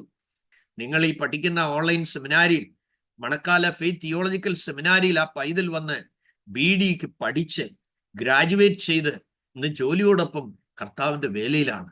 അതിനേക്കാൾ ഉപരിയായി എനിക്ക് പറയാനുള്ള ഒരു കാര്യം, പിറ്റേ ആഴ്ച ഞാനിങ്ങനെ സെൻട്രൽ ജയിലിൽ ട്രിവാൻഡ്രത്ത് ഇങ്ങനെ ദൈവവചനം പ്രസംഗിക്കാൻ പോകുമ്പോൾ അവൻ ഇങ്ങനെ ഒരു സാക്ഷ്യമായി ഇവിടെ പറഞ്ഞു, ഞാനും ഈ ജയിലിൽ വന്ന് നിങ്ങളോടൊപ്പം കിടക്കേണ്ടവനായിരുന്നു. സ്തോത്രം. കേരളത്തിലെ പ്രമാദമായ ഒരു കേസ്, ഒരു കൊലപാതക കുറ്റത്തിൽ അവനും പ്രതിയാകേണ്ടതിന്റെ തലേ ദിവസമാണ് അവനോട് സുവിശേഷം പറയുവാനും അവൻ രക്ഷിക്കപ്പെടുവാനും ഇടയായി തീർന്നത്. ദൈവവചനം കേൾക്കുമ്പോൾ മനുഷ്യനിൽ എത്ര വലിയ മാറ്റങ്ങളാണ് സംഭവിക്കുന്നത്. ദൈവവചനത്തിന്റെ സ്വാധീനം എത്ര വലുതാണ്. ആൻഡമാൻസിൽ ബേട്ടപ്പൂർ എന്ന് പറയുന്ന ഒരു സ്ഥലത്ത് ഞാനിങ്ങനെ ദൈവവചനം പങ്കുവയ്പ്പാനായി കടന്നു പോകുമ്പോൾ എല്ലാ ആഴ്ചയിലും 1-2 പ്രാവശ്യം അവിടെ വചനം പങ്കുവയ്ക്കാൻ പോകും. ഞാൻ അവിടെ ബസ്സിൽ ചെന്നിറങ്ങുമ്പോൾ അവിടെ വോളിബോൾ കളിക്കുന്ന ഒരു കോർട്ടും ഒരു ടീമും അവിടെ ഉണ്ട്. ആ ടീമിൽ 3 കുഞ്ഞുങ്ങൾ ദൈവവചനം സ്ഥിരമായി എൻ്റെ അരികിലിരുന്ന് പഠിക്കുന്നവരായിരുന്നു. ബസ്സിൽ നിന്ന് ഞാൻ ഇറങ്ങുന്നത് ആ ഗ്രൗണ്ടിന്റെ തൊട്ട് ഫ്രണ്ടിലാണ്. ഞാൻ ബസ്സിൽ നിന്ന് ഇറങ്ങുന്നത് കാണുമ്പോൾ ഈ 3 കുഞ്ഞുങ്ങളും അന്നേരം കോർട്ടിൽ നിന്ന് ഓടും. സ്തോത്രം. ഓടിപ്പോയി കൈയും കാലും കഴുകിയിട്ട് അവരുടെ ഹിന്ദി ബൈബിളും എടുത്തുകൊണ്ട് ഓടി വന്ന് എൻ്റെ അരികിലിരിക്കും. അപ്പൊ ഞാൻ ചോദിക്കും, മക്കളെ, നാണക്കേടല്ലയോ? അവരുടെ ഇടയിൽ നിങ്ങൾ ആ ടീമിൽ കളിച്ചോണ്ടിരുന്നല്ലയോ? അയ്യോ, അത് വേണ്ട, ഇതിൽ കിട്ടുന്ന സന്തോഷം അതിൽ കിട്ടത്തില്ല. മനസ്സിലാകുന്നുണ്ടോ? ഇതിൽ കിട്ടുന്ന സന്തോഷം അതിൽ കിട്ടത്തില്ല. ആ 3 കുഞ്ഞുങ്ങളിൽ അവരുടെ വീട്ടിൽ ആരംഭത്തിൽ ഞാൻ വിസിറ്റിങ്ങിന് പോകുമ്പോൾ ഓർത്തഡോക്സിലുള്ള വൈദികൻ അവരോട് പറഞ്ഞത്, ഞാൻ വരുമ്പോ എന്നെ അടിച്ചിറക്കണമെന്നാ പറഞ്ഞു. ഞാനിങ്ങനെ സന്ദർശനം എല്ലാം കഴിഞ്ഞ് ഈ വീട്ടിൽ ചെല്ലുമ്പോൾ ഐവാൻ ചേട്ടൻ എന്ന് പറയുന്ന പ്രിയപ്പെട്ടവൻ എന്നോട് ചോദിച്ചു, ഈ വീട്ടിൽ മാത്രമേ കയറാൻ പറ്റത്തുള്ളൂ? എനിക്ക് മനസ്സിലായി ഇത് എവിടെ ഇളക്കി വിട്ടതാണ്. അപ്പൊ ഞാൻ ചോദിച്ചു, ഐവാൻ ചേട്ടാ, അപ്പുറത്തെ വീട്ടിൽ ഞാൻ കയറി, ഇനി ഇപ്പുറത്തെ വീട്ടിലും കയറും, ഞാൻ ഇവിടെ കയറണ്ടേ? ഇത് കേട്ടപ്പോഴത്തേന് എന്നാ വാ, വിളിച്ചു കയറ്റി. സ്തോത്രം. അപ്പൊ ഞാനിങ്ങനെ അദ്ദേഹത്തിന്റെ പുറകെ പോകുമ്പോ എൻ്റെ ഉള്ളിൽ പറഞ്ഞു, സാത്താനേ, പ്രൈസ് ഗോഡ്, ഈ ഭവനത്തിലുള്ളവരെ അങ്ങ് കണ്ടതാ, എൻ്റെ ദൈവം കണ്ടതാ. അതുകൊണ്ട് അടുത്ത 3 മാസത്തിനകം ഐവാൻ ചേട്ടനെയും ഡോളി സിസ്റ്ററിനെയും ഈ 3 കുഞ്ഞുങ്ങളെയും എൻ്റെ കൊച്ചു കൈക്കീഴി ഞാൻ സ്നാനപ്പെടുത്തും. ദൈവത്തിന് സ്തോത്രം. 30 വർഷത്തിനുള്ള സ്റ്റോറിയായി പറയുന്നത് കേട്ടോ. സ്തോത്രം. 3 മാസം കഴിഞ്ഞപ്പോൾ എന്നിട്ട് ഞാൻ കർത്താവിനോട് പറഞ്ഞു, ഇതിൽ ഒന്നിനെ കർത്താവിന്റെ വേലയ്ക്ക് വേർതിരിക്കും. സ്തോത്രം. 3 മാസം കഴിഞ്ഞപ്പോൾ അവര് 5 പേരും എൻ്റെ കൈക്കീഴി സ്നാനപ്പെട്ടു. ജോൺസൺ എന്ന് പറയുന്ന പൈതൽ ഇന്ന് പോലീസ് ഓഫീസറാണ്. ജോസി എന്ന് പറയുന്ന മോളും പോലീസ് ഡിപ്പാർട്ട്മെന്റിൽ ജോലിയാണ്. ജോളി എന്ന് പറയുന്ന ആ മകൾ, മൂത്ത മകൾ, സ്തോത്രം, ഇന്ന് കർത്താവിന്റെ വേലയില്ല. ഡാർലി എന്ന് പറയുന്ന സഹോദരിയും ഐവാൻ, അവർ വിശ്വസ്തരായി ഇന്ന് പിച്ചർ നാളയിൽ കർത്താവിന്റെ ആ സഭയിലെ സജീവ അംഗങ്ങളായി മാറി. ദൈവവചനം മനുഷ്യരിൽ വരുത്തുന്ന സ്വാധീനമാണ് പറഞ്ഞത്. എന്താണ് ദൈവവചനം കേൾക്കുമ്പോൾ മനുഷ്യനിൽ സംഭവിക്കുന്നത്? ഞാൻ മെന്റൽ ഹോസ്പിറ്റലിൽ ചാപ്ലിനായി വർക്ക് ചെയ്യുമ്പോൾ ഇങ്ങനെ വചനം ഒക്കെ പങ്കുവെച്ചിട്ട് പ്രാർത്ഥിച്ചിട്ട് ഒടുവിൽ ചിലർക്ക് ടെസ്റ്റ് മണിക്ക് ടൈം കൊടുത്തിട്ടുണ്ട്. അപ്പോൾ ഒരു പേഷ്യന്റ് ഇങ്ങനെ എഴുന്നേറ്റ് ഇങ്ങനെയാ പറഞ്ഞത്, പാസ്റ്റർ, നിങ്ങൾ ദൈവത്തിന്റെ വചനം പ്രസംഗിച്ച് തുടങ്ങുന്ന സമയത്ത് എനിക്ക് സുഖകരമായൊരു ഉറക്കം വരും. പ്രസംഗം തീരുന്നിടം വരെ ഞാൻ സുഖമായിട്ട് ഉറങ്ങും. Oh my God. അപ്പൊ എനിക്കൊരു കാര്യം മനസ്സിലായി, അദ്ദേഹത്തിന് ആവശ്യം ഉറങ്ങുന്നില്ല, വചനം കേൾക്കുമ്പോൾ ആവശ്യം എന്താ? ഉറക്കമാ. പണ്ടൊരിക്കൽ ഒരു സഭയുടെ ആരാധനയ്ക്ക് എതിരെ സമീപത്തുള്ള ഒരു അയൽവാസി കൊണ്ടു ചെന്ന് പോലീസിന് പരാതി കൊടുത്തു, ഞങ്ങൾക്ക് ഇവിടെ കിടന്ന് ഉറങ്ങാൻ പറ്റുന്നില്ല, ഭയങ്കര ബഹളമായി ഇവിടെ എന്ന്. അപ്പോൾ ആരാധന നടക്കുമ്പോൾ പോലീസുകാർ വന്നു. അപ്പൊ സബ് ഇൻസ്പെക്ടർ ഇങ്ങനെ ആത്മാവിൽ നിറഞ്ഞ ആളുകൾ ആരാധിക്കുമ്പോൾ ഇതിനകത്തോട്ട് അദ്ദേഹം ഒന്ന് കയറിയപ്പോൾ ഇത്രയും ശക്തമായ ആരാധനയുടെ ഇടയിൽ ഒരാൾ ഇരുന്ന് ഉറങ്ങുക. പരാതിക്കാരനോട് പറഞ്ഞു, നീ നോക്കിക്കേ, നീ പറയുന്നു നിനക്ക് 100 മീറ്റർ അപ്പുറത്ത് താമസിക്കുന്ന നിനക്ക് ഉറങ്ങാൻ പറ്റുന്നില്ലെന്ന്, ബഹളം കാരണം. ഈ അകത്ത് ഇത്രയും ബഹളം നടക്കുമ്പോൾ ദാണ്ട് ഒരുത്തിനിരുന്ന് സുഖമായിട്ട് ഉറങ്ങുന്ന കണ്ടു. അപ്പം പരാതി നീ പിൻവലിക്കണമെന്ന് പറഞ്ഞ് അദ്ദേഹം കടന്നുപോയി. നടന്ന സംഭവമായി പറയുന്നത്. അപ്പൊ ഓരോരുത്തർക്കും ദൈവവചനം ഓരോരുത്തരിലും വരുത്തുന്ന സ്വാധീനവും ഓരോരുത്തരിൽ വരുത്തുന്ന രൂപാന്തരവും ഓരോരുത്തരിൽ വരുത്തുന്ന ജീവിത മാറ്റങ്ങളും നമ്മൾ ശ്രദ്ധിക്കേണ്ടതായിട്ടുണ്ട്. യെഹെസ്കേൽ പ്രവാചകന്റെ പുസ്തകം 37-ാമത്തെ അധ്യായത്തിലേക്ക് നിങ്ങൾ വേഗം വരണം. അവിടെ നാം കാണുന്ന അതിമഹത്തായ ദൈവവചനത്തിന്റെ സ്വാധീനം എന്താണ് എന്ന് നിങ്ങൾക്ക് മനസ്സിലാക്കാൻ കഴിയും. എന്താണ് അവിടെ എഴുതിയിരിക്കുന്നത്? ഒരു വലിയ ഉണങ്ങിയ അസ്ഥി താഴ്വര. ഈ താഴ്വരയിലേക്ക്, അല്ലെങ്കിൽ ആത്മീയ ജീവൻ നഷ്ടപ്പെട്ട ഒരു ജനതയിലേക്ക് ദൈവം ദർശനത്തോടുകൂടെ യെഹെസ്കേലിനെ കൊണ്ടുപോകുന്ന ഒരു കാഴ്ചയാണ് നാം കാണുന്നത്. നമുക്കറിയാം, ഇസ്രായേൽ മക്കളെ ഏറ്റവും ഉയർന്ന കുന്നിൻ മുകളിൽ ദൈവം പാർപ്പിച്ചതായി യെശയ്യാവ് 5-ാം അധ്യായത്തിൽ ഉപമയിലൂടെ ദൈവം സംസാരിക്കുന്നുണ്ട്. ഇവിടെ ഇതാ യഹോവയുടെ ആത്മാവ്, യഹോവയുടെ കൈ യെഹെസ്കേലിന്റെ മേൽ വരികയാണ്. അവനെ ആത്മാവിൽ പുറപ്പെടുവിച്ച് താഴോട്ടാ കൊണ്ടുപോകുന്നത്. നമുക്ക് ഉയരങ്ങളിലേക്ക് പോകാൻ എപ്പോഴും ഇഷ്ടം, അല്ലേ? അമ്മേ, സ്റ്റെപ്പ് ബൈ സ്റ്റെപ്പായിട്ട് ഉയരങ്ങളിലേക്ക് പോകാനാണ്. ചില സമയത്ത് നമ്മളെ എന്ത് ചെയ്യും? ദൈവം താഴോട്ടിറക്കും. താഴോട്ടിറക്കും. നമുക്ക് ഇഷ്ടമല്ലെങ്കിലും ദൈവം വലിച്ചു താഴെ ഇറക്കും. നമ്മുടെ അഹങ്കാരം, നമ്മുടെ പൊങ്ങച്ചം, നമ്മുടെ എടുത്തിയാട്ടം, നമ്മുടെ ദുരഭിമാനം, നമ്മുടെ ജീവിതത്തിൽ നമ്മൾ താലോലിക്കുന്നതും ദൈവത്തിന് ഇഷ്ടമില്ലാത്തതുമായ പല മേഖലകളെയും തച്ചുടയ്ക്കുവാൻ ചിലപ്പോൾ നമ്മുടെ മക്കളെ ആയിരിക്കും ഉപയോഗിക്കുന്നത്, ചിലപ്പോൾ നമ്മുടെ ജീവിത പങ്കാളിയായിരിക്കും ഉപയോഗിക്കുന്നത്. കാരണം നമ്മൾ ദൈവം ആഗ്രഹിക്കുന്ന അളവിൽ ഷേപ്പ് ചെയ്ത് പുറത്തെടുക്കണമെങ്കിൽ നമ്മൾ അതുപോലെ മുറിയപ്പെടണം, അതുപോലെ വേദനയിലൂടെ പോകേണ്ടി വരും, അതുപോലെ ശുദ്ധീകരിക്കപ്പെടണം. എങ്കിൽ മാത്രമേ നമ്മുടെ ദുരഭിമാനത്തിൽ നിന്ന് നമ്മളെ പറിച്ച് പുറത്തെടുക്കാൻ കഴിയുള്ളൂ. നമ്മൾ ഇഷ്ടപ്പെട്ട വഴിയിൽ എന്തുകൊണ്ടാണ് ദൈവം പലപ്പോഴും വിടാത്തത്? നമ്മൾ ഇഷ്ടപ്പെട്ട വഴിയിൽ ദൈവം വിട്ടാൽ നമ്മൾ എന്നേക്കുമായി നഷ്ടപ്പെട്ടു പോകും. അപ്പൊ നമ്മൾ ഒരിക്കലും നഷ്ടപ്പെട്ടു പോകരുത് എന്ന് ദൈവത്തിന് നിർബന്ധമുള്ളത് കൊണ്ടാണ് നമ്മൾ ഇഷ്ടപ്പെട്ട വഴിയിൽ ദൈവം നമ്മളെ വിടാത്തത്. ദൈവം നമ്മളോട് ശത്രുവായിട്ടല്ല, നമുക്ക് തിരിച്ചറിവില്ലാത്തത് കൊണ്ടാണ്. ചില കുഞ്ഞുങ്ങൾ തീ കാണുമ്പോൾ പോയി വിരലിടാൻ തോന്നും, ആ വിരൽ പിടിക്കാൻ തോന്നും, വിളക്കെ കയറി പിടിക്കാൻ തോന്നും, മെഴുകുതിരിയെ കയറി തടഞ്ഞാലും അവർ പോയി പിടിക്കും. പക്ഷേ ഒന്ന് പിടിച്ച് പൊള്ളിക്കഴിയുമ്പോൾ നിങ്ങൾ പിന്നെ ആ കൈ അങ്ങോട്ട് കൊണ്ടുപോയി കാണിക്കാൻ നിങ്ങളെ തല്ലാൻ വരും കുഞ്ഞു. കാര്യം എന്താ? കാര്യം പിടികിട്ടി. ജീവിത അനുഭവമാണ് നമ്മുടെ ജീവിതം ദൈവത്തിങ്കിലേക്ക് തിരിയുവാനും മടങ്ങി വരാനും ഒക്കെ കാരണമായത്. നിങ്ങൾ ശ്രദ്ധിക്കുക, അവിടെ നമ്മൾ കാണുന്നത് ഈ വലിയ ജനതയുടെ അരികിലേക്ക് ഒറ്റയ്ക്കാണ് കൊണ്ടുപോകുന്നത്. ദൈവാത്മാവ് ഒരുവനിൽ വന്നു കഴിഞ്ഞാൽ ഒരു പുറപ്പാടുണ്ട് എന്ന് തിരിച്ചറിഞ്ഞു കൊള്ളണം. പോവുക, ഒറ്റയ്ക്കാണ് പോകുന്നത്. എവിടെയാ? അസ്ഥി താഴ്വരകളിലേക്കാണ് പോകുന്നത്. അതിലൂടെ ചുറ്റും കൊണ്ടുപോയി തന്നെ എന്ത് ചെയ്തു? ചുറ്റി ചുറ്റി നടക്കുമാറാക്കി. ഈ അസ്ഥിയുടെ മുകളിൽ സോഫ്റ്റ് കോർണർ അല്ല, അല്ലേ? വളരെ കൂർത്തുമൂർത്ത അനുഭവങ്ങളാണ്. ശ്രദ്ധിച്ച് മനസ്സിലാക്കണമേ. ചില കൂർത്തുമൂർത്ത അനുഭവങ്ങളിലൂടെ നിങ്ങൾ പോകുന്നുവെങ്കിൽ ഓർത്തുകൊള്ളണം, ദൈവമാണ് നിങ്ങളെ കൊണ്ടുപോകുന്നതെങ്കിൽ ആ വേദനയുടെ പിറകിൽ ഒരു മഹത്വം വരും. പെയിൻഫുൾ ആയിട്ടുള്ള സിറ്റുവേഷനിലൂടെ, വെരി ആഗണി ആയിട്ടുള്ള തലത്തിലൂടെ നിങ്ങൾ കടന്നു പോകുന്നെങ്കിൽ ഓർത്തോണം, there is a wonderful plan behind your journey. നിങ്ങളുടെ ആ ജീവിതയാത്രയുടെ പുറകിൽ ദൈവത്തിന് അതിമഹത്തായ ഒരു പ്ലാൻ ഉണ്ട്, അതിമഹത്തായ ഒരു പദ്ധതിയുണ്ട്.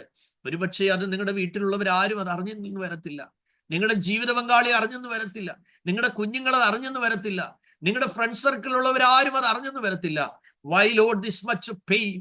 Why Lord this much of trials? Why Lord this much of suffering? ഇത് നിങ്ങളുടെ ജീവിതത്തിൽ ഒരു ചോദ്യമായി തീരുന്നെങ്കിൽ എന്നും ആ ചോദ്യത്തിന് പ്രസക്തി ഉണ്ടാകില്ല.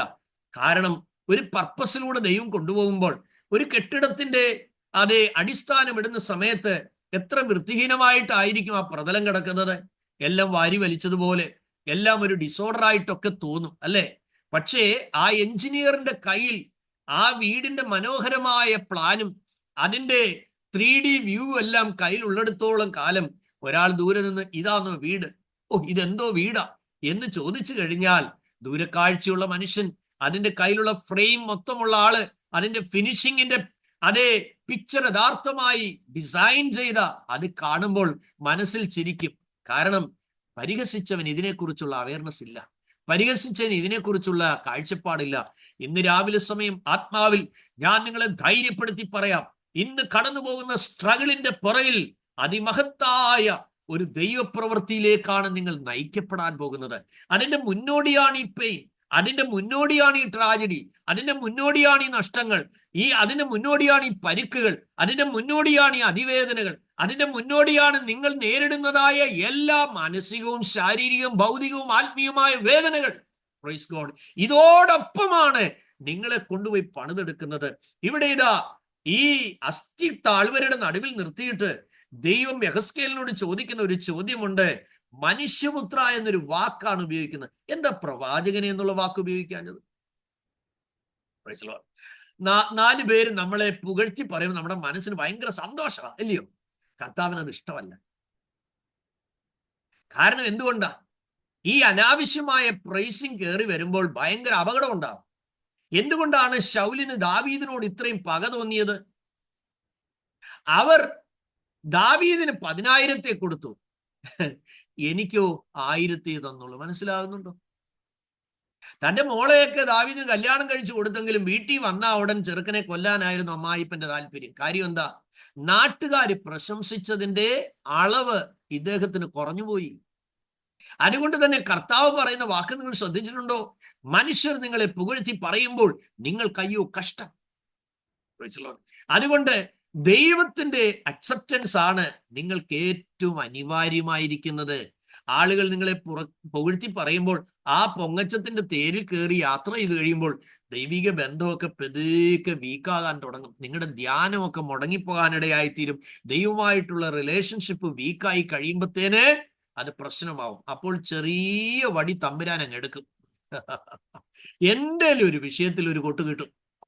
പിന്നെ നമുക്ക് ആരുമായിട്ടും അധികം സഹകരണം കുറച്ച് നാളത്തേക്ക് കാണത്തില്ല.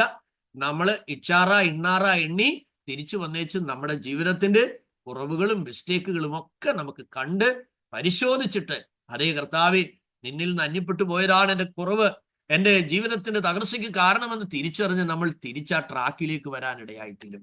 Praise God. ട്രാക്കിൽ വന്നു കഴിഞ്ഞാൽ ആ ഒഴുക്കിൽ നിന്ന് നമ്മൾ ഒരു കാരണവശാലും സ്ലിപ്പായി പോകാതെ വേണം വളരെ സൂക്ഷിക്കണം. ദൈവം ഈ ദിവസങ്ങൾ നിങ്ങൾക്ക് നൽകിയ ഈ വർക്ക്ഷോപ്പിലൂടെ, ഈ ക്ലിനിക്കിലൂടെ നിങ്ങൾക്ക് നൽകിയതായ നിർദ്ദേശങ്ങളും പഠനങ്ങളും കാഴ്ചപ്പാടുകളും നിയോഗങ്ങളും നടത്തിപ്പുകളും ഗൈഡൻസും എല്ലാം അതിമഹത്തായ ആത്മീയ മൂല്യങ്ങൾക്ക് വേണ്ടിയാണ് ദൈവം നിങ്ങൾക്ക് നൽകിയിരിക്കുന്നത്. ഇതിനെയൊന്നും ചെറുതായി നിങ്ങൾ കാണാതെ നിങ്ങൾ ആരോഗ്യപരമായ ഒരു ക്രിസ്തീയ ജീവിതം നയിച്ച് മുന്നോട്ട് പോകുവാൻ നിങ്ങൾ ശരിയായ കഠിനാധ്വാനവും സ്ഥിരോത്സാഹത്തോടുകൂടിയ പരിശ്രമങ്ങളും ഉണ്ടായെങ്കിൽ മാത്രമേ നിങ്ങൾക്ക് ചിട്ടപ്പെട്ട ഒരു ക്രിസ്തീയ ജീവിതം നയിച്ച് നിങ്ങളിലൂടെ കർത്താവിന് അനേകരെ ദൈവസന്നിധിയിലേക്ക് കൊണ്ടുവരാൻ കഴിയുള്ളൂ. നോക്കുക, ദൈവത്തിന്റെ ചോദ്യം മനുഷ്യപുത്ര എന്ന, പ്രവാചക എന്ന് വിളിച്ചില്ല. ദൈവത്തിന് സ്തോത്രം. അപ്പോൾ ദൈവം ആഗ്രഹിച്ച എന്താ? ഇത്രയും വലിയ മഹത്തായ ശുശ്രൂഷയ്ക്ക് വേണ്ടി ഈ യെഹെസ്കേലിനെ ഉപയോഗിക്കുമ്പോൾ പ്രവാചക എന്ന് വിളിച്ചാൽ അവൻ അഹങ്കരിച്ചു പോകാൻ സാധ്യതയുണ്ട്. അതുകൊണ്ട് മനുഷ്യപുത്ര എന്ന് പറഞ്ഞാൽ, മോനെ നീ മണ്ണാണ്, എത്ര നിന്നെ ഉപയോഗിച്ചാലും, നീ എത്ര ഉയരങ്ങളിലെത്തിയാലും, നീ എത്ര ശ്രേഷ്ഠനായ ലോകത്തിന് മുമ്പിൽ നിന്നാലും ഓർത്തുകൊള്ളണം, നീ ആരാണ് എന്നുള്ളതിനെ കുറിച്ചുള്ള ശരിയായൊരു ബോധ്യം നമ്മെ എപ്പോഴും ഭരിച്ചോണം. ദൈവത്തിന് സ്തോത്രം. ഏത് മനുഷ്യനും ഉറച്ചു നിന്നാൽ ഒരു ശ്വാസമത്രേ ആകുന്നു. ഇത് നമ്മൾ തിരിച്ചറിയണം സഹോദരങ്ങളെ. അവിടെ ദൈവത്തിന്റെ ചോദ്യം ഇതാണ്, ഈ അസ്ഥികൾ ജീവിക്കുമോ? നമ്മളാണ് എന്നെല്ലാ അഭിപ്രായങ്ങൾ പറഞ്ഞതല്ലേ, പിന്നല്ലയോ ഇതല്ല ഇതിന്റെ അപ്പുറത്തും ജീവിക്കും. നമ്മൾ പറയുന്ന വാക്കുകൾ പലപ്പോഴും ചിന്തിക്കാതെയാണ്. നിങ്ങളൊരു വാക്ക് കേട്ടാൽ എപ്പോഴും ഓർത്തിരുന്നോളണം, ക്യുക്കായുള്ള ആ റിപ്ലൈ അല്ല നൽകേണ്ടത്. നിങ്ങൾ പ്രാർത്ഥനയോടുകൂടെ വേണം അതിനൊക്കെ ആൻസർ ചെയ്യാൻ. സ്തോത്രം. അപ്പോൾ എല്ലാത്തിനും മറുപടി പറയാൻ പോകത്തില്ല. നിങ്ങൾ എല്ലാ കാര്യത്തിനും റെസ്പോണ്ട് ചെയ്യണമെന്ന് ദൈവം ആഗ്രഹിക്കുന്നില്ല, അല്ലേ? സ്തോത്രം. നമ്മൾ വിജയകരമായ ക്രിസ്തീയ ജീവിതത്തിനും ശുശ്രൂഷയ്ക്കുമുള്ള 25 കാര്യങ്ങൾ ഞാൻ നിങ്ങളെ ഓർപ്പിപ്പാനിടയായത് തീർന്നതിൽ ഒരു പ്രധാനപ്പെട്ട കാര്യമാണ്. 25 പ്രധാനമാണ്. എന്താണ്? എല്ലാത്തിനും മറുപടി പറയാതിരിക്കുക. സ്തോത്രം. നമുക്കൊന്ന് പറഞ്ഞേ വെക്കൂ എന്ന് പറഞ്ഞുള്ള ആ ഒരു അരിശമുണ്ടല്ലോ, ആ ഒരു വെപ്രാളം ഉണ്ടല്ലോ, ആ ഒരു തിടുക്കമുണ്ടല്ലോ. അച്ഛൻ എന്ന് പറഞ്ഞാൽ ഞാൻ 9 പറയും. നിർത്തണം. സമാധാനമായിട്ട് ജീവിക്കട്ടെ ആളുകൾ. എല്ലാത്തിനും മറുപടി പറയണ്ട. ചില പറയാറുണ്ട്, എൻ്റെ അച്ഛൻ എൻ്റെ പാസ്റ്റർ ഒരു ബോധവും ഇല്ല. ആ വാക്ക് ബോധമുള്ള സഹോദരി പറയൂ. ചില പറയും, എൻ്റെ ഭാര്യ ഒരു കഴുതയാ. കഴുതയെ നമ്മൾ കൂടെ കടത്തുവോ? കഴുതയെ വീട്ടിൽ കെട്ടുവോ? കഴുതയെ ആഹാരം വെച്ച് തരുവോ? സ്തോത്രം.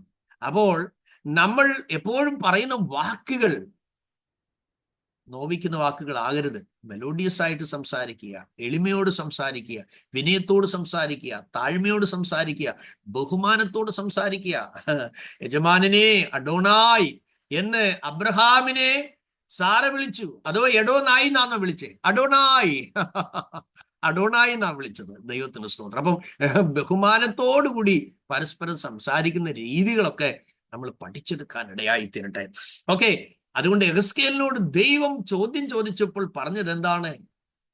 സൈനികരുടെ ദൈവമായ യഹോവേ, അങ്ങാണ് അറിയുന്നത്. കർത്താവേ, നീ അറിയുന്നു, നീ അറിയുന്നു എന്ന് പറഞ്ഞാൽ പുറപ്പെട്ടത് ഒറ്റയ്ക്കാ, അല്ലേ?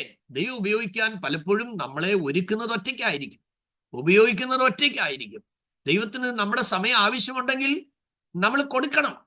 കൊടുത്തില്ലെങ്കിൽ ദൈവം നമ്മളെ കൊണ്ടുവരാനുള്ള എല്ലാ പരിപാടിയും ഒപ്പിച്ച് അവിടെ കൊണ്ടുവരുന്നു. അയ്യോ, നമ്മുടെ ദൈവത്തിന്റെ സ്നേഹവും പ്രത്യേകതയൊക്കെ എത്ര ഭയങ്കരാന്നറിയാമോ? 6 മാസം സ്ട്രോക്ക് വന്ന് ഞാൻ കട്ടിലേക്ക് കിടന്നപ്പോഴാണ് കർത്താവിന് എൻ്റെ സമയം ശരിക്ക് കിട്ടിയത്. Praise God. അപ്പൊ ചില മുഖാന്തരങ്ങളിലൂടെ ദൈവം നമ്മളെ കൊണ്ടിടും.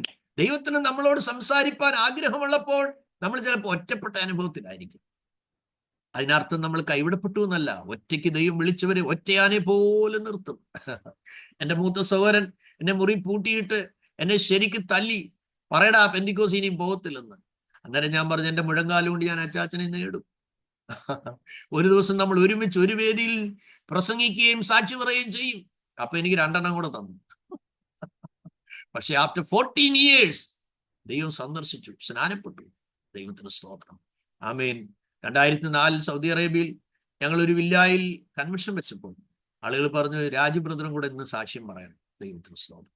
എൻ്റെ മൂത്ത സഹോദരൻ എഴുന്നേറ്റിട്ട് പറഞ്ഞു, വിശ്വാസത്തിൽ ഒറ്റയ്ക്ക് ഇറങ്ങിയപ്പോൾ ഞാൻ കണ്ടമാനം തല്ലിയതാണ്. സ്തോത്രം, സ്തോത്രം. ഇന്ന് അദ്ദേഹം ആരെ കിട്ടിയാലും സുവിശേഷം പറയും. എന്നോട് പറയാനുള്ള കാര്യം, മോനെ, ഒരാളോടെങ്കിലും ദൈവത്തിന്റെ വചനം പറഞ്ഞില്ലെങ്കിൽ ആ പാപം തീരത്തില്ല. ദൈവത്തിന് സ്തോത്രം. തിന്മയ്ക്കല്ല സഹോദരങ്ങളെ, നന്മയ്ക്കാണ്. അപ്പോൾ ദൈവം എന്താണ് യെഹെസ്കേലിനോട് പറഞ്ഞത്?